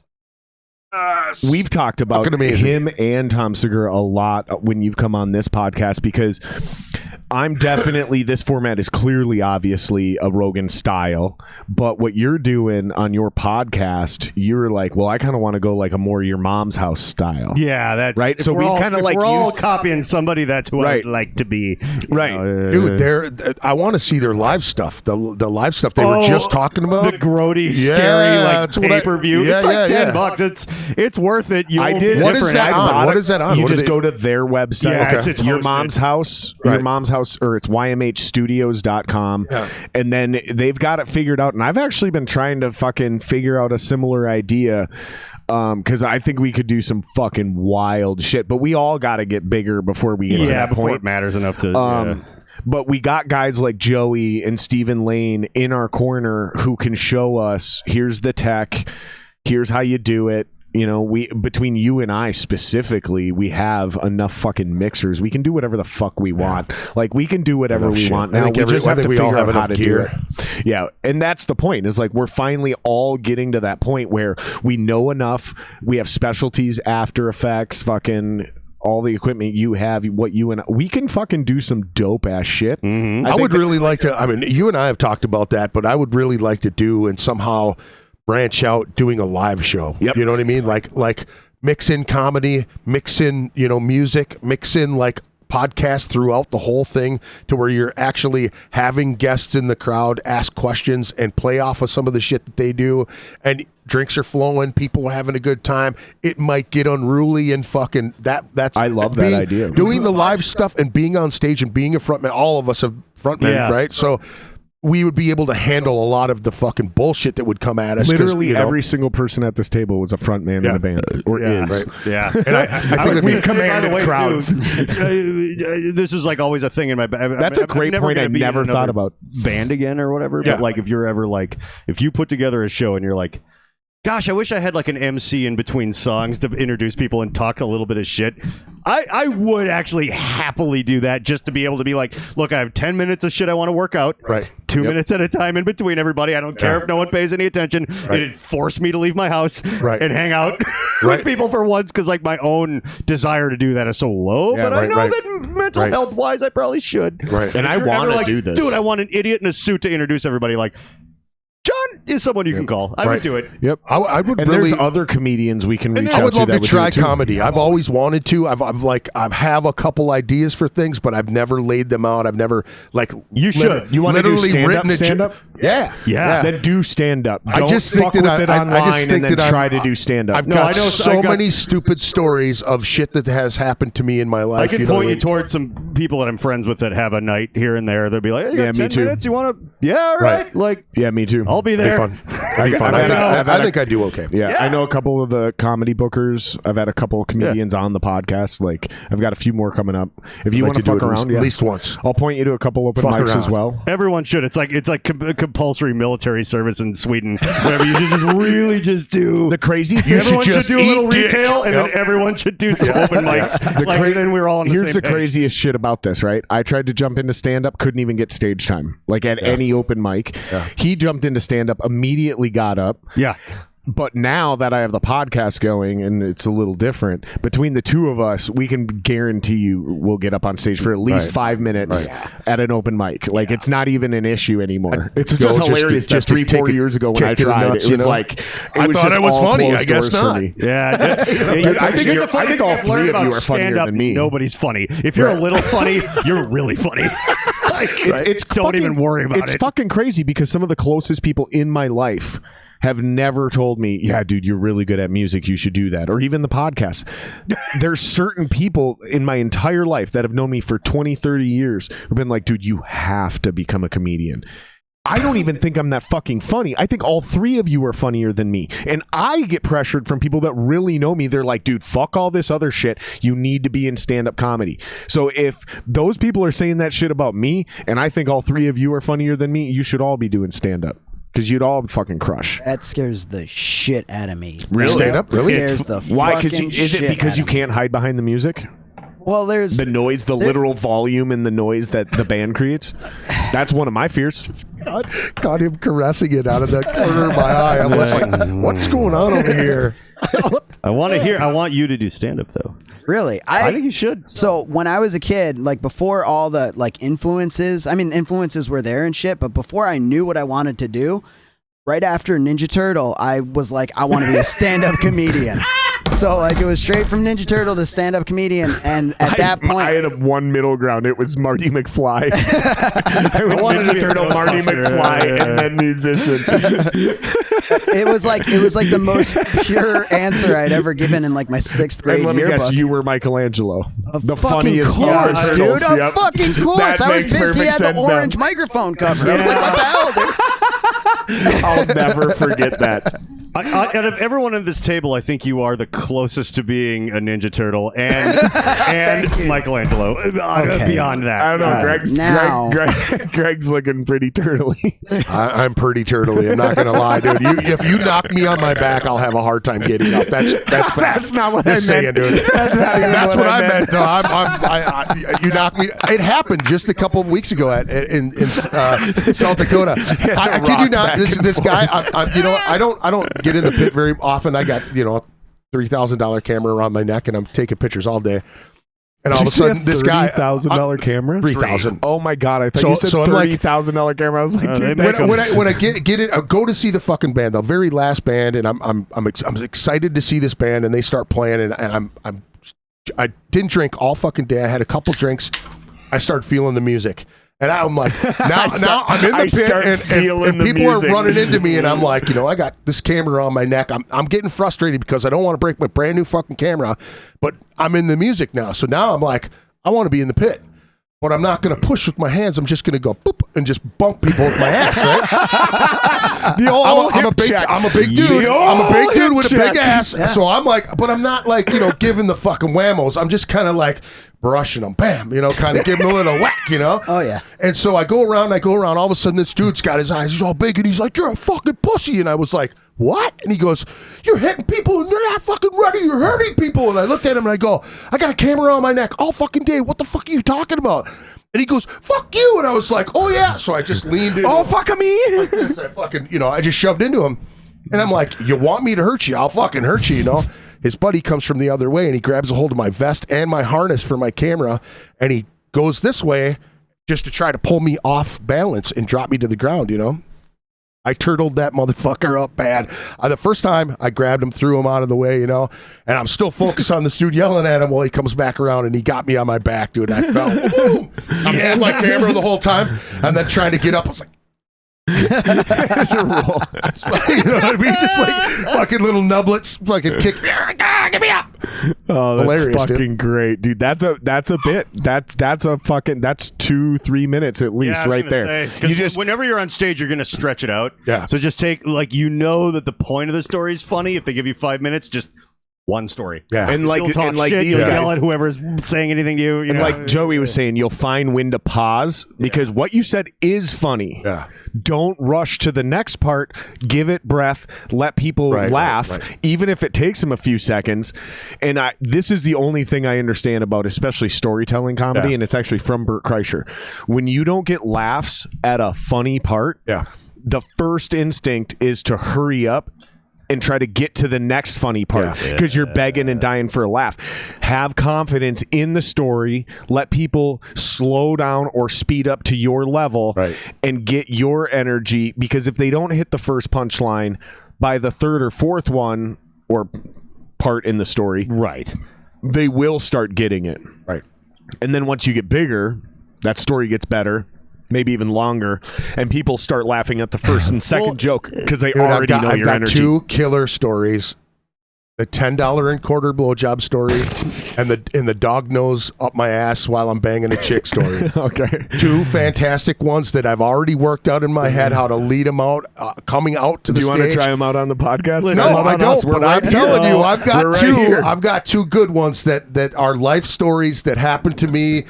I mean, the blowjob for $10 and quarters like goes into this whole like panic to go to the doctor to get fucking checked out now, you know what I mean? Like, and then the nurse that took my blood sticks himself with the needle. That goes into a whole nother story. So that one's like, you know, good 10-minute story. It's a long one, but the dog nose up my ass was that's a real good one. And stories are the best way to do comedy. They are, and what you're talking about too. The best way to make that story funnier is to do it, because everyone talks about it like everyone knows from listening to podcasts.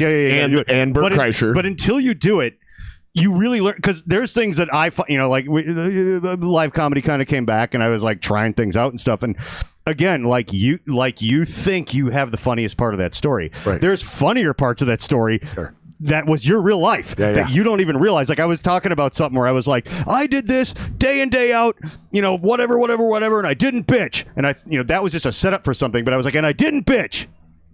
I bitched a little, but and that got the bigger laugh. And I'm like, okay, that wasn't what I had written. And I'm like, oh, now that's the funnier part of the fucking thing. And it's like, you just fucking that's don't my favorite know part. It's just that little subtle shit. Yeah.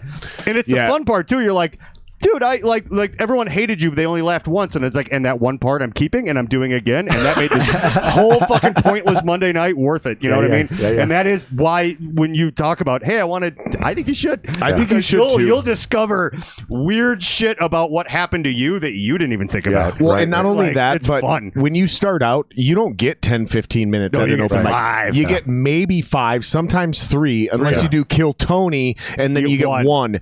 So 1 minute to fucking Mitch Hedberg. The hardest way to start comedy is to try to do setup punchline, because then you get 5 minutes and you're trying to fill 5 minutes. The best way to start comedy is as a storyteller, because you think it's a 10-minute story, and through literal reduction and attrition, because you only have 5, you start having to trim fat. So you start learning how to tell 10 minutes worth of bullshit and turn it into 5 minutes of actual comic gold instead of the other thing, which is like you kind of said earlier, going to the music analogy, right? Learning how to let the other guy shine, learning how to stop singing or hold a note instead of trying to add a million notes, or playing guitar or playing drums. Like a great example of this, in case anybody thinks I'm getting too far off on the music analogy, is like there's something that local bands do where there's an instrument being played in every part of every song. Always. And then there's something that happens when they go on tour and they start writing or fucking with a big time producer, where they write what I call the dropout theme. So like you'll write a part where it's like down, down, down, down, down, but then the drums keep going doon doon doon doon. Well, the drums are going in the background and the singer's singing the whole time. So basically the idea is the singer and the drummer are the only ones playing something in every part of that verse, whereas the guitar player and the bass player completely drop out to let everything breathe. You'll notice a literal songwriter evolution where a brand new local band will never write a part like that. They'll never write a part where entire sections of the bands just fuck off for 4 seconds and let the singer and the drummer to rip. me that's the coolest fucking thing ever. I know what I'm talking about. You're actually all musicians, written you know something exactly what I'm talking like that, about. where the drummer and I were just going, and everybody else in the band fucking hated it because it was just him and I doing it. It was But like the audience liked it. yeah, they loved it. It was the one. It was the one where fans loved it. I used to see you guys do it with SMB do that all the time, where you would let it breathe and let it breathe and let it It would breathe. just be a snare. I'm just like, yeah. and then just stare at everyone for 2 seconds like, this is uncomfortable. Blah, Yeah, blah, I blah. love Like, that shit. That is Kicking my the favorite bass drop shit, at man. them. When people are just like, Yep. you know, it's not necessarily like a breakdown. You know It's what I mean? the same way to approach comedy and there's an old phrase, like an old idiom or an old proverb or whatever when it comes to art. This isn't a truthism or any of that bullshit. It's just someone's opinion, but I subscribe to it. Art is not finished when there's nothing left to add. Art is finished when there's nothing left to take away. That's true in comedy. That's true in music. That's true in painting or sculpting. Like, Masturbation. Yeah. porn is art. Sometimes it's Sex work is real work. Sometimes it's the inside of her asshole that you don't see. You just know that it's full of jizz. Yeah, You're it's happy. exactly. Like, It's the ball shot you don't need. Yeah. That makes the porn complete. You don't need I learned that another from, by the ball way, shot. Josh Homme was on some early interview way back in Queens of the Stone Age. He was just like, I write stuff, I write a guitar riff, and then I just sit there taking pieces out of it, sleeping on it, going back, taking more pieces till there's barely anything left, and then it's usually awesome. Like that's where the groove lives. That's so a great idea. when you write stuff, you know, like I started on Reason, I use Logic now and stuff, but that is when I'm producing something for someone else, I'll sit there and I'll be like, what can I remove? And then I'll just close it down. One I'll of go your make phones is dinner. vibrating. Probably not mine. Not yours. It's No one one, of you. no two. one's talking to me. You son of a bitch. That was mine. Sorry. But It's on. It was both of you. I didn't even hear it. silent. it was sympathetic resonance. But I'll go back and I'll be like, I'll open it up after dinner and I'm like, wow, this is still really crowded. Who wrote that? Oh, I did. Like that thing where I was like, you break through and you feel like you're editing somebody, some actor. It's not you, but you get used to the idea that almost like someone else wrote the music too. So you're like, the drums are way too busy. I'm going to take a bunch of these out. I'm going to syncopate the hi-hat and then the bass line really only needs to strike in between where those guitar chords are. And you know what? Those only really need to be on the fucking 2s and 3s anyway. Right. And then you finally get to something that sounds like an adult wrote it. You're like, ooh, hey, it's kind of good. And now That's a a bunch of great way to 15-year-olds put it. That's a great way to put it. It sounds like an adult wrote it instead of a 15-year-old. Yeah. And that was all. And like, there's some dope Josh ass Homme for me. 15-year-olds out there Ooh, making right music. Sure now? there are. Yeah. There are, but I've made music videos. But if for a we lot were, of them. if we were to take songwriting and put it in like a human form, we're talking about your adolescence versus your maturity. Yeah, when you Right. kind of like start realizing, Yep. let it breathe, let it be dynamic, let it do whatever. Right. it's Because everybody Right. knows the teenage brain is just fucked. a little up. hectic in No there, one yeah. ever wants to go back. Right. No one ever wants to go back to high school. Only if I can know what I know right now, because That's I would right. fuck some shit I up. want to take Oh my brain God, and dude. put it in to a 15-year-old body, but 41. The great, I think I'm afraid the I'd great be even pussy more massacre cynical. of 96 I'd would be be a called. fucking piece of shit. Dude. Yeah. I would be a dirty piece of shit because I would know what I could get away with. Yeah. Man, I'd be like, I'm gonna push all these motherfuckers' buttons. You know what I mean? Like, 'cause when I was a you're- class clown, but I'm talking. I would go beyond that. Oh yeah, what are you gonna do about it? You know what I mean? When That you're type of shit. 15, you still thought you had to be nice Yeah. to women. You know better than that now. And it's like, you would destroy. Like, it would be Yeah. like buying cigarettes for underage girls, just being like, cost you a blowjob. They'd be like, Yeah. okay. Yeah. Just stop being nice.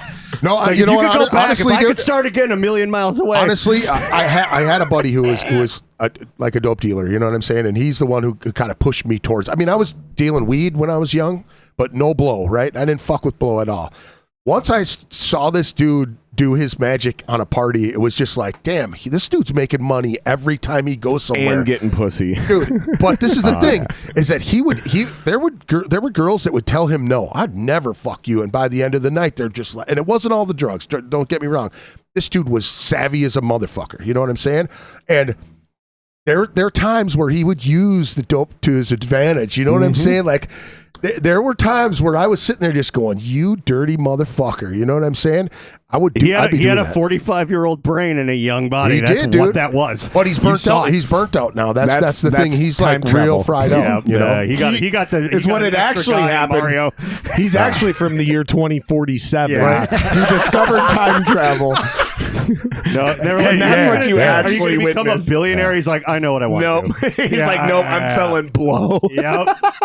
I'm going back to 1997. You know and what's I'm selling ridiculous blow. is he was a cat that, like, when we were in high school, he could hear, like you see musicians like play a long time and then they tune their ears to hear things. Yep. This dude had that gift like right out the fucking Like box. I said, it's fucking time And so travel. he'd push play on the cassette recorder, or and he'd start playing it. And, oh, okay, I hear that there, and he'd figure the whole album out, and then he was amazing guitar player. And I was always like, I was playing in fucking bands, I was playing out live, I was playing at the entry, I was playing fucking, And this dude's running circles dude, around and I'm people. going, why?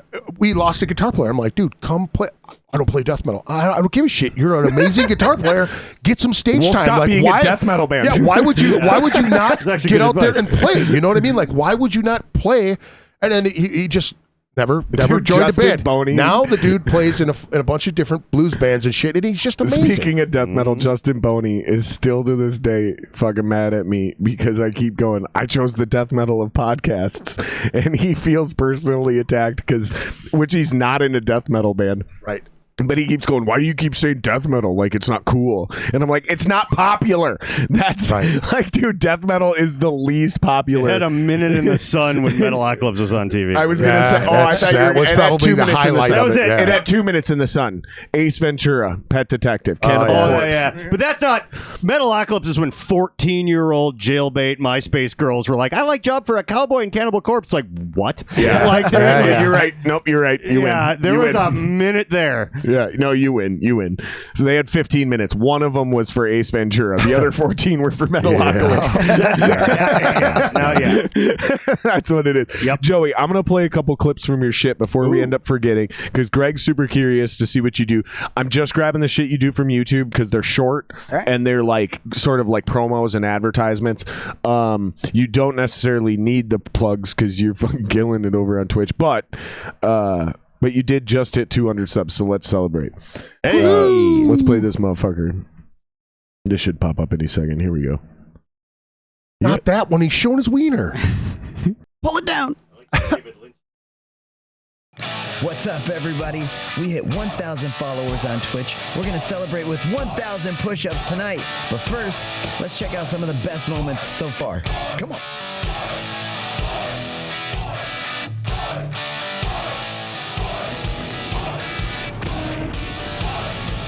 Boys, we hit affiliate, man. Just now. Oh, good shit, bro. I am pumped right now. We are officially an affiliate. Let's go, baby. Oh, dude. Fighting the guy I was fighting? Down 10,000 biddies. Welcome to a Philly. Woo! Deliver. Just let him go. Let him do it. Thank you, man. Thank you so much. Have you even tried auto tax sprint? This is the real test, folks.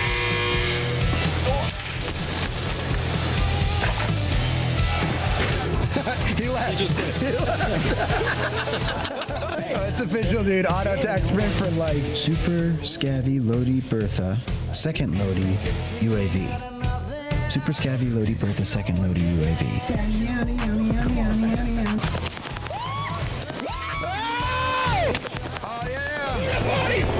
Porta potties! Fuck up, buddies behind it! Coming to the right side of the porta potty! Yeah! That boy dead! Let's go! You know what a pirate's favorite loadout is? The car 98 and the fire. How do all those penises taste? Everyone's gonna die. Oh no! No! I can't ADS!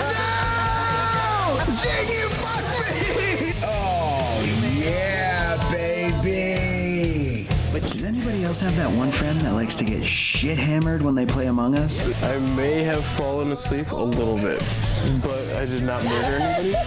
Is that why there's been no sabotages? There's been like, it's just been quiet. I just wanted to kill people so bad this whole game, and I was finally the imposter, and I fucking sucked. So this is us. How the fuck Wait, this thing. Who's this? Why is there? Who's this guy? Who's this guy? He's looking at my head! Shoot him! Just put him down! This guy. You're gonna... I think what we could do is we'll drop one person up on prison helicopter, 2 people drop on shipwreck, we get our loadout, you kill zombies, you get a whole bunch of fucking money. We run it a couple times, everybody gets the armor gas mask. Sweaty, you here? He's dead! You gotta get out! He's dead! Who's dead? He's dead! He's dead! He's down! There's one down! There's another! I got the radio! Oh shit, there's the Sweaty Rose! Why'd you go outside? No, go outside, no, go outside! I don't want to be outside! Sorry, inside is safe. Oh my god, they're in here! I'm going! No, you can't be outside! There's no helicopters! Oh shit!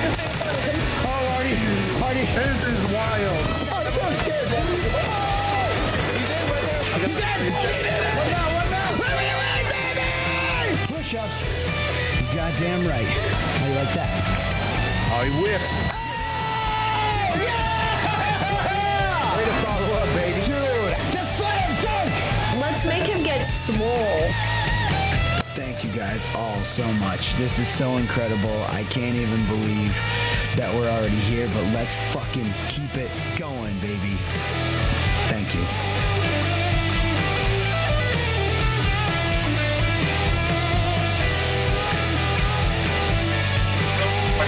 Sweaty Pedals. Also the YouTube channel. Yep. I have a Twitch. I'll try to actually watch that. And if you guys have Prime, I might. you get a free sub. Oh yeah. You can go throw it my boy's way. Say, let's go is a white guy for Alu Akbar. That's fucking funny, dude. I heard that a few times on there, and I was like, "Hey!" Oh my god, dude, and then that's someone funny. got killed, so I was like, "That actually makes sense." Oh my god, let's go as the white boy Allah Akbar. You guys are single-handedly gonna ruin my Twitch. Oh, no, we're not. No, we're not. We're gonna get you 1,000 more subs.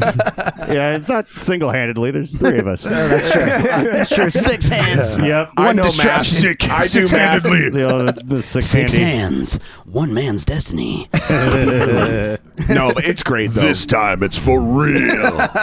And honestly, all you guys are doing dope ass shit, man. And I appreciate you guys being here for episode 100, man. Thanks for having me, dude. Like, I don't know if I should like actually look at this like a real accomplishment, because it's almost exactly a year, but we just kind of like randomly looked at it like, oh, we've been on YouTube for a year. You see what I'm saying? So it's like both of these milestones are kind of happening at the same time, and I don't know if it'll be like episode 200 or 250 before I look back where I'm like, wow, you know, that was fucking cool to make it to episode 100. How close to a year was it that I was on here for the first time? Because not even close. I moved into my new house not even close. We just hit a year.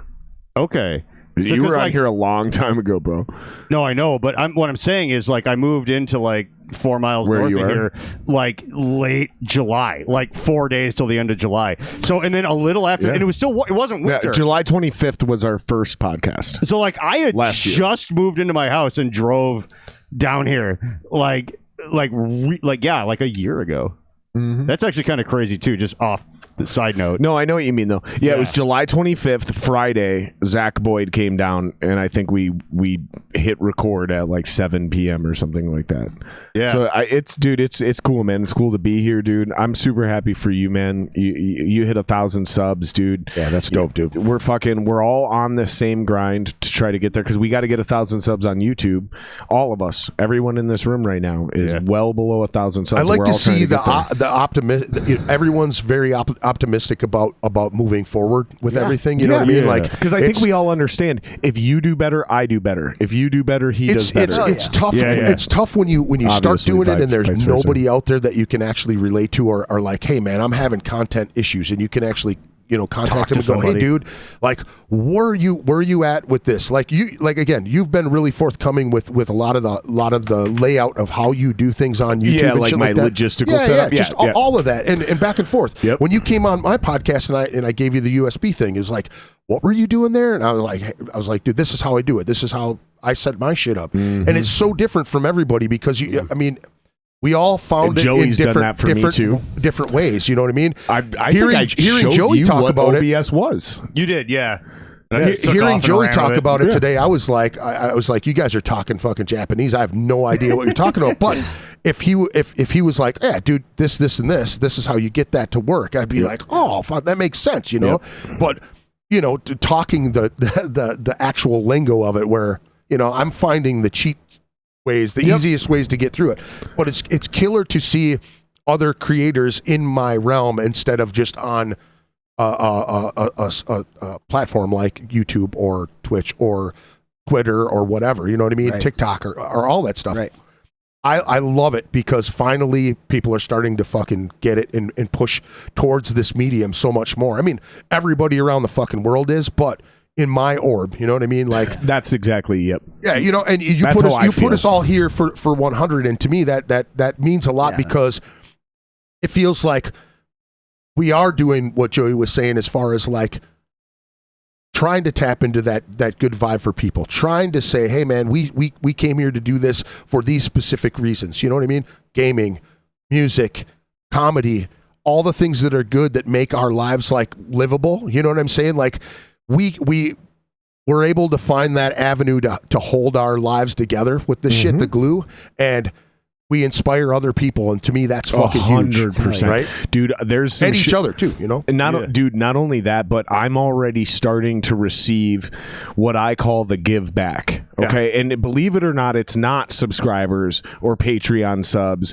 or something that actually comes to me. Right. What I call the give back is we're starting to build a community that's giving back to itself. Right. So there's been a couple events that have happened recently that have completely recharged my batteries, and it goes back to shit that we've talked about together on each other's podcasts. What does success mean to you? For me, it's being able to pay your bills. That's a personal thing, right? But there's an altruistic version of success as well. So there's pieces being put together. I already talked about the Revenant Soul and Wally connection.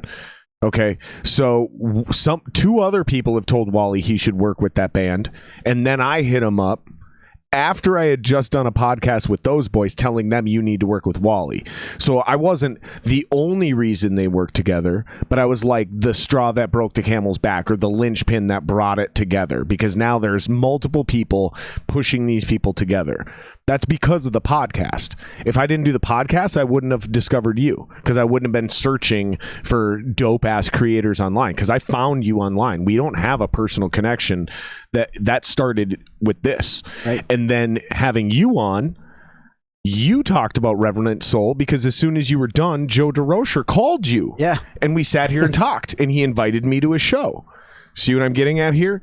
Then I put them together with Wally, who's already having live other for that random. Shit, dude. I live for that. That's shit. what I'm talking about. So I live for that shit. This thing is building. It's working. I've been in this fucking music scene in this area since I was fucking absolutely in response dude. to what you actually said. Absolutely, because I thought I went off the deep end there. Since I was 17, dude. Since I was 17, I've been playing in bands. Doubt in my speech and being in this shit, and that is beyond. Playing in a band and being on stage and all the things that I love about music, like all of that shit, is the connections that I've made with so many other people. Because it's like, and I don't get anything out of that. It's not Wally and Revenant Soul. I don't get a commission or a referral fee. My YouTube channel isn't going to blow up because of it. No, but when they dropped that shit that you helped, that you inadvertently helped get them. I was there, a part of that. When they drop that shit and you push play for the first time, and you sit back, you're just going to go, damn. You know, it's kind of like being the nail that holds something. You know what I mean? 100%. Well, give it the old deathbed perspective. It's like what would have been like $1,000 kickback now would seem like, oh, that's a lot. But then at that point in the end of your life, you'd be like, that money's been spent, but I made this happen. Like that's the bigger, or even just knowing that you were a part of it, and that's what I'm getting at. I think you and I with our models of our podcasts, we bring on local bands and local musicians, and it's sometimes national musicians if we have the connections to make it happen. Fuck artists, dude. All of that shit. Right. There's so many people like we haven't even gotten into your tie-dye shit again with Justin. You know what I mean? Anytime someone talks about art, anytime anybody talks about videos, I've dropped your name a fucking million times. Yep. Same with Rick Fisher too. You know what I mean? Like, I could take your picture. I have a friend who owns a Finnish bistro in Minneapolis, right? Mm-hmm. And she's like, I need somebody to do menu photos and this and that and the other thing. And I was like, I put 2 photographers that I would automatically, the 2 people was Rick and Dave Urbine, right? I was like, these are the guys you need to contact, right? Is it Urbine? Rubin. Yep, Dave Urbine. Rubin? Because I always say Ruben. Well, and this is the thing is like, and Dave Rubin. Oh my God! Hold on, I think I'm fucking this up. I think I'm thinking of libertarian gay podcaster. No, seriously. Oh, so Dave Rubin. Maybe isn't he a libertarian gay podcaster? I have no idea. No, seriously. No, I'm not fucking around. I think his name is fucking Dave Rubin. When people ask about, but there's a local photographer, a libertarian gay podcaster. Hilarious, because I'm literally none of those things. Yeah, that's including a podcaster. I'm an asshole really with a podcast. Throw him for a loop. I'm not even a podcaster. I'm an asshole with a podcast. No, you're saying David Rubin. Yep. Who's fantastic a photographer. Yeah. And he's doing video stuff right now for I don't even think I'm being the asshole right now. I'm almost 100% there's an actual podcaster out there, Dave Rubin. Probably. Okay. And he's big. He's been on Rogan and fucking... He's on like that Rogan, Ben Shapiro, Jordan Peterson angle. Yeah, I don't know. Yeah, fucking cool. I mean, I like him. I respect them all. I don't know if I like them all. I respect Joe Rogan. I even respect. I just found Ben the Shapiro. picture that I got to take with the fucking guy. I could say that I don't like Ben Jordan Shapiro, Peterson, and I don't like him. Ben Shapiro, I have no. I mean, I respect someone who's a con artist. So I respect Ben Shapiro because he has an entire website dedicated to every time he's been wrong. Name one other person who's actually had the balls to do that. I think he does that. To me, that earns respect. Do more mushrooms. To get people like me who are like, this guy's the worst person ever relinquish a little. I think everything that's wrong with Ben Shapiro could be fixed if he did mushrooms.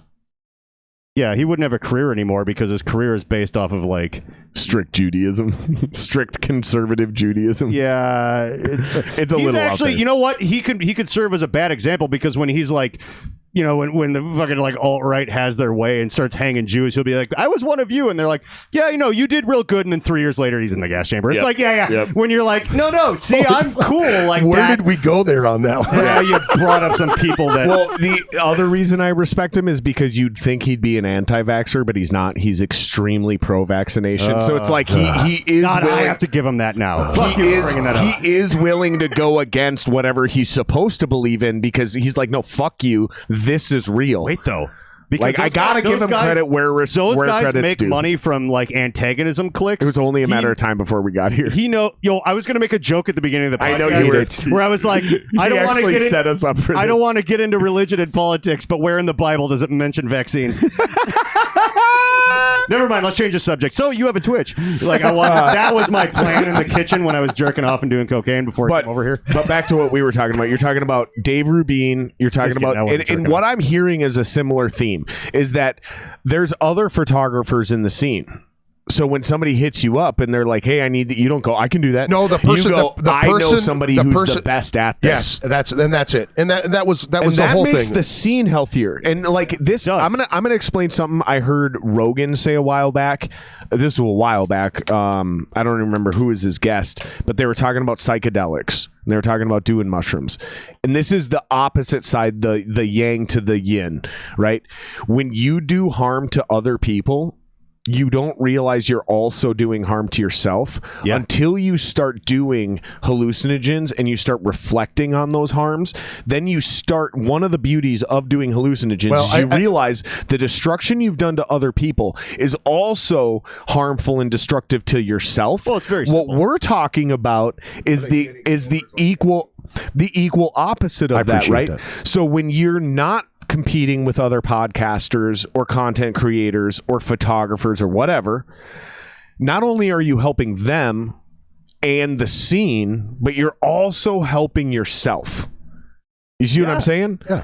No, we have that here. 100% agree. If we can take this great vibe we've got in this room and start making sure that the entire scene has that. Yes. Instead of what we used to deal with in the scene, which was the clicky competitiveness. Yeah, bitter clickiness. Yeah, You know what? Fuck that band. Not we enough were jealous. ass eating. They That's got all I'm saying. That is 100%. To add to like what you were, ass eating and mushrooms solves world problems. One or the other. Like you don't. Yeah. Need, you don't even have to do both. It's a combination of the two for me. well, if you can combine them, then you. Dr. You've got Jared ultimate. I've only ever prescribes combined a them, to be healthy honest. diet of mushrooms and when ass I'm on eating. mushrooms, I kind And of they get taste hungry the for same. ass. They taste the same. Ass eating and mushrooms taste the same. Absolutely. We'll just leading you Absolutely. to E. coli and food And we all poisoning. know indulgence is a problem, so don't just do one or the other. No. It's a healthy breakfast. Yeah, you got to moderate everything. And no, I want to Microdosing ass eating is my new. Yeah, I'm ready. I eat ass. I joked about that on the second or third podcast. I said, don't me too me, because I'm going to admit right now, I eat ass. Dude, Uncle Daddy's new song is called Tongue in Cheek. It's like the Tyrants, dude. The Tyrants, our song names were like fucking Good Touch, Bad Touch, Show Me Your O Face, Just the Tip was the name of our album, Frisk was the name of a song. Oh, dude, I did like that's 30 why I songs. wish my only regret of the Glory Tyrants hole breaking goodness. up was that we didn't get to play shows with Uncle Daddy. Like, honestly, I swear to God, that's the biggest regret of that band. Is we fell apart before we got to play with other like-minded bands. All my microdoses are suppositories, so it really. We were like the Greg Chilton. up. The Tyrants were like the Kinda Greg works. Chilton of rock music. The only We were microdose way because you're ahead trying to of our stick your time. finger up your ass multiple times. Yeah, but there's a little shrooms in there, so I get no worse for the wear. Yeah. Dude, Well, that's do what you I'm guys, saying. Like, you just do a full we dose, all but know. Oh, we, shit. we all know Quantity. a pro drug user. Did you guys ever meet a guy who you're doing drugs with, right? Like, and usually ecstasy or acid or something like that is being talked about. So in my case, it was ecstasy, and I didn't want to do ecstasy, right? But I'm sitting here thinking about it. And I'm like, so what's the best way to do this? And I'm not joking. Deadpan. He goes, if you really want it, he goes, shove it up your ass and get the full effect. Oh my God. And dude. immediately I realized that's how severe alcoholics get drunk while avoiding false breathalyzers or positive breathalyzers. They literally take a fucking whoopee cushion and shoot, or a tampon, and they shoot vodka straight into their ass because that is so fucking dangerous. Dude, you know what I mean? Exactly. So Very much innovative. Because it don't take fucking nothing for it. It's just like a little bit. Dude, the because whoopee not cushion only is the should've- tissue thin, but it bypasses your liver. Yeah. So all of this information, your organs. all of this information came in as soon as you go shove it up your ass and get the pickled full for effect. your large intestine. It's just absolutely pickled. Yeah, that conversation is making you have to pee. It's making me have to shit. Oh, I know. Here's what I want to know. I want to get a whoopee cushion. How dope would mushrooms be if you shoved them up your ass? Probably pretty John fucking. from the other room goes, all right. Yeah. Like John's officially at It'd probably fucking be out of hand. I think it's time to Absolutely play out of this hand. other clip from your channel. No, wait, no. Different preface. Whole different preface. All right, change the fucking subject for at least 3 whole minutes. I actually did see some. Here's a segue. I came into a party 3 weeks ago that a chick actually. That's my you missed favorite the part butt of this chug. podcast is that moment right there. No, we're not playing one of my clips. 3 minutes of non-ass eating and mushrooms up the ass before we play one of my clips. This is where John like clips it to where it never goes for 3 minutes. It's just okay. No we can matter go. what we say for now, it goes from this to that. Yep. And his clip of me is just me taping a dildo with mushrooms on the tip of it to my spin bike before I hop on. Like just zoom to your face as you sit down. You're like, I couldn't have imagined a better trio to do this podcast with. I would have loved to have Sean Ware here, but he's not on YouTube, and that was part of the way I thought about this. So I thought about who's doing shit. Who do I really want to do something? Because I think it was actually you. Do you have anything special planned for your 100th episode? And I was like, oh my God, I haven't even thought about it. Yeah. And that, I think you're the one that planted the seed in my head. And I was like, I do have to do something cool. So we talked about the 4 Dorkmen idea with Andy Oltman. And I was like, I think not only do I want to do this, but I think we should do this like once a year, once every 6 months, or maybe once every 3 months. And immediately Andy was like, I'm out. That's too much for me. I just want to do my little YouTube. I was like, cool. But then I was like, I gotta have 4 because it's the 4 Dorkmen. Like, we can't do 3. I gotta find a 4th guy. The 3.5 Dorkmen. I wanted it to be. How dare you? Is this another short joke? All 4 inches. Right? Not at all. The first 3 fly. But Not at all. Four's where I draw the line.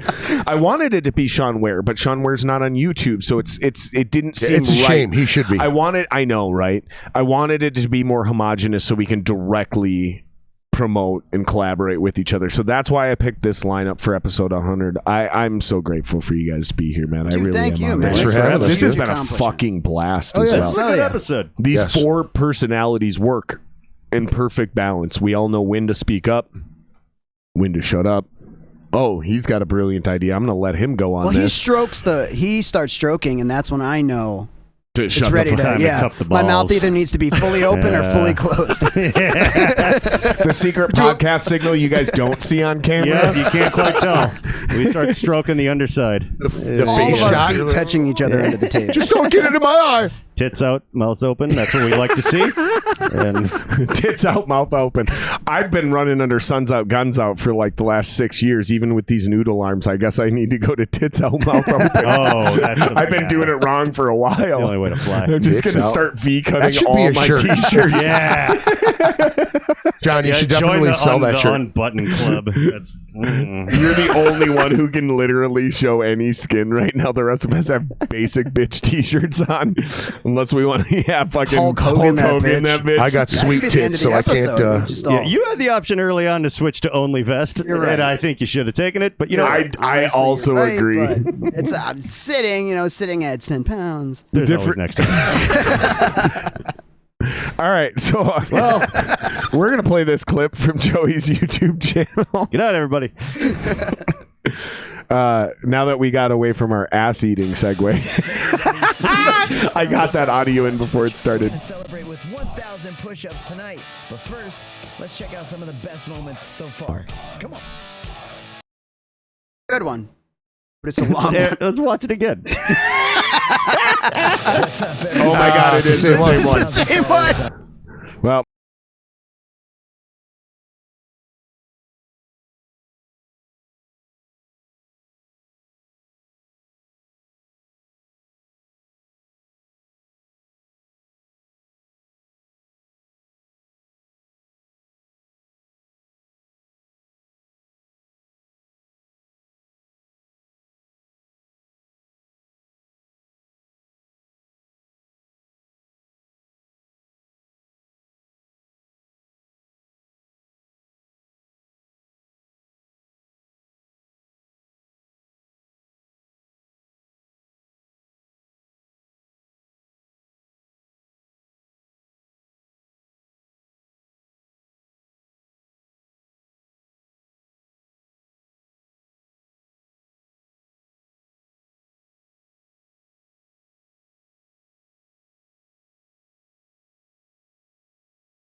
Christ. Not What willing an to asshole. clone I your never bone? unmuted it. What were you saying?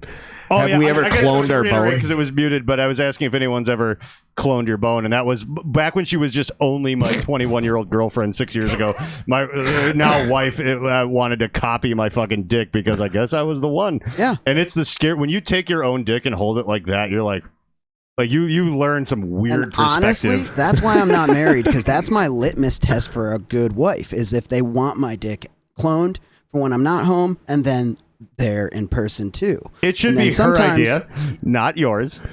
Yeah, She I should try come to to you let and it be come like, up organically. Yes. All right. It's an Here's the organic. thing. Greg and I are both already married, so now suddenly our wives come up with an idea to clone our penis. We know it's all bullshit because you watch this podcast. I never said anything because mine has already been cloned in multiple different colors. I've got different colors Everywhere and whatever out there. she's feeling like. I mean, you know, the Asian one's a little smaller, the Mexican one's wider, the African American one's longer and like a club. You know what I mean? I'm just saying. Yeah. It's been cloned many times. That's very exciting. I lend them out And then it sometimes. evolved on its own. Really, it does. Also, she was like, I own butt plugs, but I need to practice a little better for next time I come over. So can I just copy your? And I'm like, that's nothing I'm going to stop you from doing. I'll tell you that.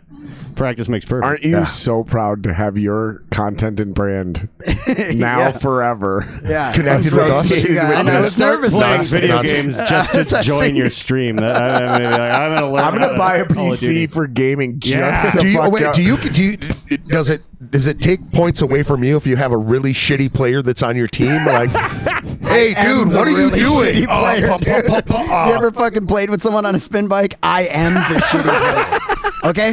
And if people don't understand that, then they get real fucking Be pissed. like, what are you distracted by something? They're What's like, dude, happening your with you?" name says sweaty. That's ubiquitous in the fucking scene for like the people that sit there and Yeah. sweat while playing. Right, like, right. oh, he's a sweaty player. No, I'm literally sweating and Yeah. I'm gonna suck. Yeah. So, But it's also some of the greatest Twitch content I've ever seen. It's like the first dude who started off gaming in a hot tub. Oh yeah. There's one guy, I forget his name, but he really started this. And now there's an entire genre of hot chicks gaming while hot. Well, you know why that is, though, right? But it started off It's so with that a it's a dude. bathing suit or whatever, like so they can kind of jump the fucking algorithm. yeah, because that's exactly. But it every started major with a platform dude. is like, don't you dare steer us towards your porn site. But it there literally- are some neckbeards on here that are gonna get mad that they're not famous, and they. But you it know, literally started with a neckbeard dude. He was most the things on first. the It was internet did. it was a non-attractive male who started gaming in a hot tub. See, now I want to take your idea and like be the fat guy that does it with no shirt. I just fucking man titties, just sweating. Just like, hey, can I game with you guys? No. Fucking, it's the fat guy again. All he's doing is breathing really heavy in my ear. Bert Kreischer of Yeah, it'd be gaming. fucking excellent. just have noise a gate would have to putting be off baby the oil. charts. I love it, dude. I Just love a it. spray bottle on the Yeah, side of the I mean, fan. like, you know? I don't want to watch this, but it's like a lava lamp. I can't. It's hypnotic. All right, gentlemen, let's wrap this up. Thank you so much, guys. Thanks for Episode having us. 100. Joey Moya, Greg Chilton. I'm sorry, John Wheeler. oh, hey. I'm kidding. Hello. I'm kidding. I knew your name. Is what I was actually. Here's where I made the mistake. Is I was already trying to remember his channel name. Oh, yeah. All the links are in the description. Sweaty Pedal, Ritual Madness. The Alchemical Cocktail Lounge. Alchemical Cocktail Lounge. All the links are in the description. Everybody's on that grind to 1,000 subs on YouTube. If you guys like this podcast, thank you guys for hanging out with us. This has been a blast. I couldn't have asked for a better 100th episode. So thank you. A lot of boys. fun. Thank you, Much brother. love. Make sure to absolutely counterage your steaks. Eat more ass. Eat more ass. Yep.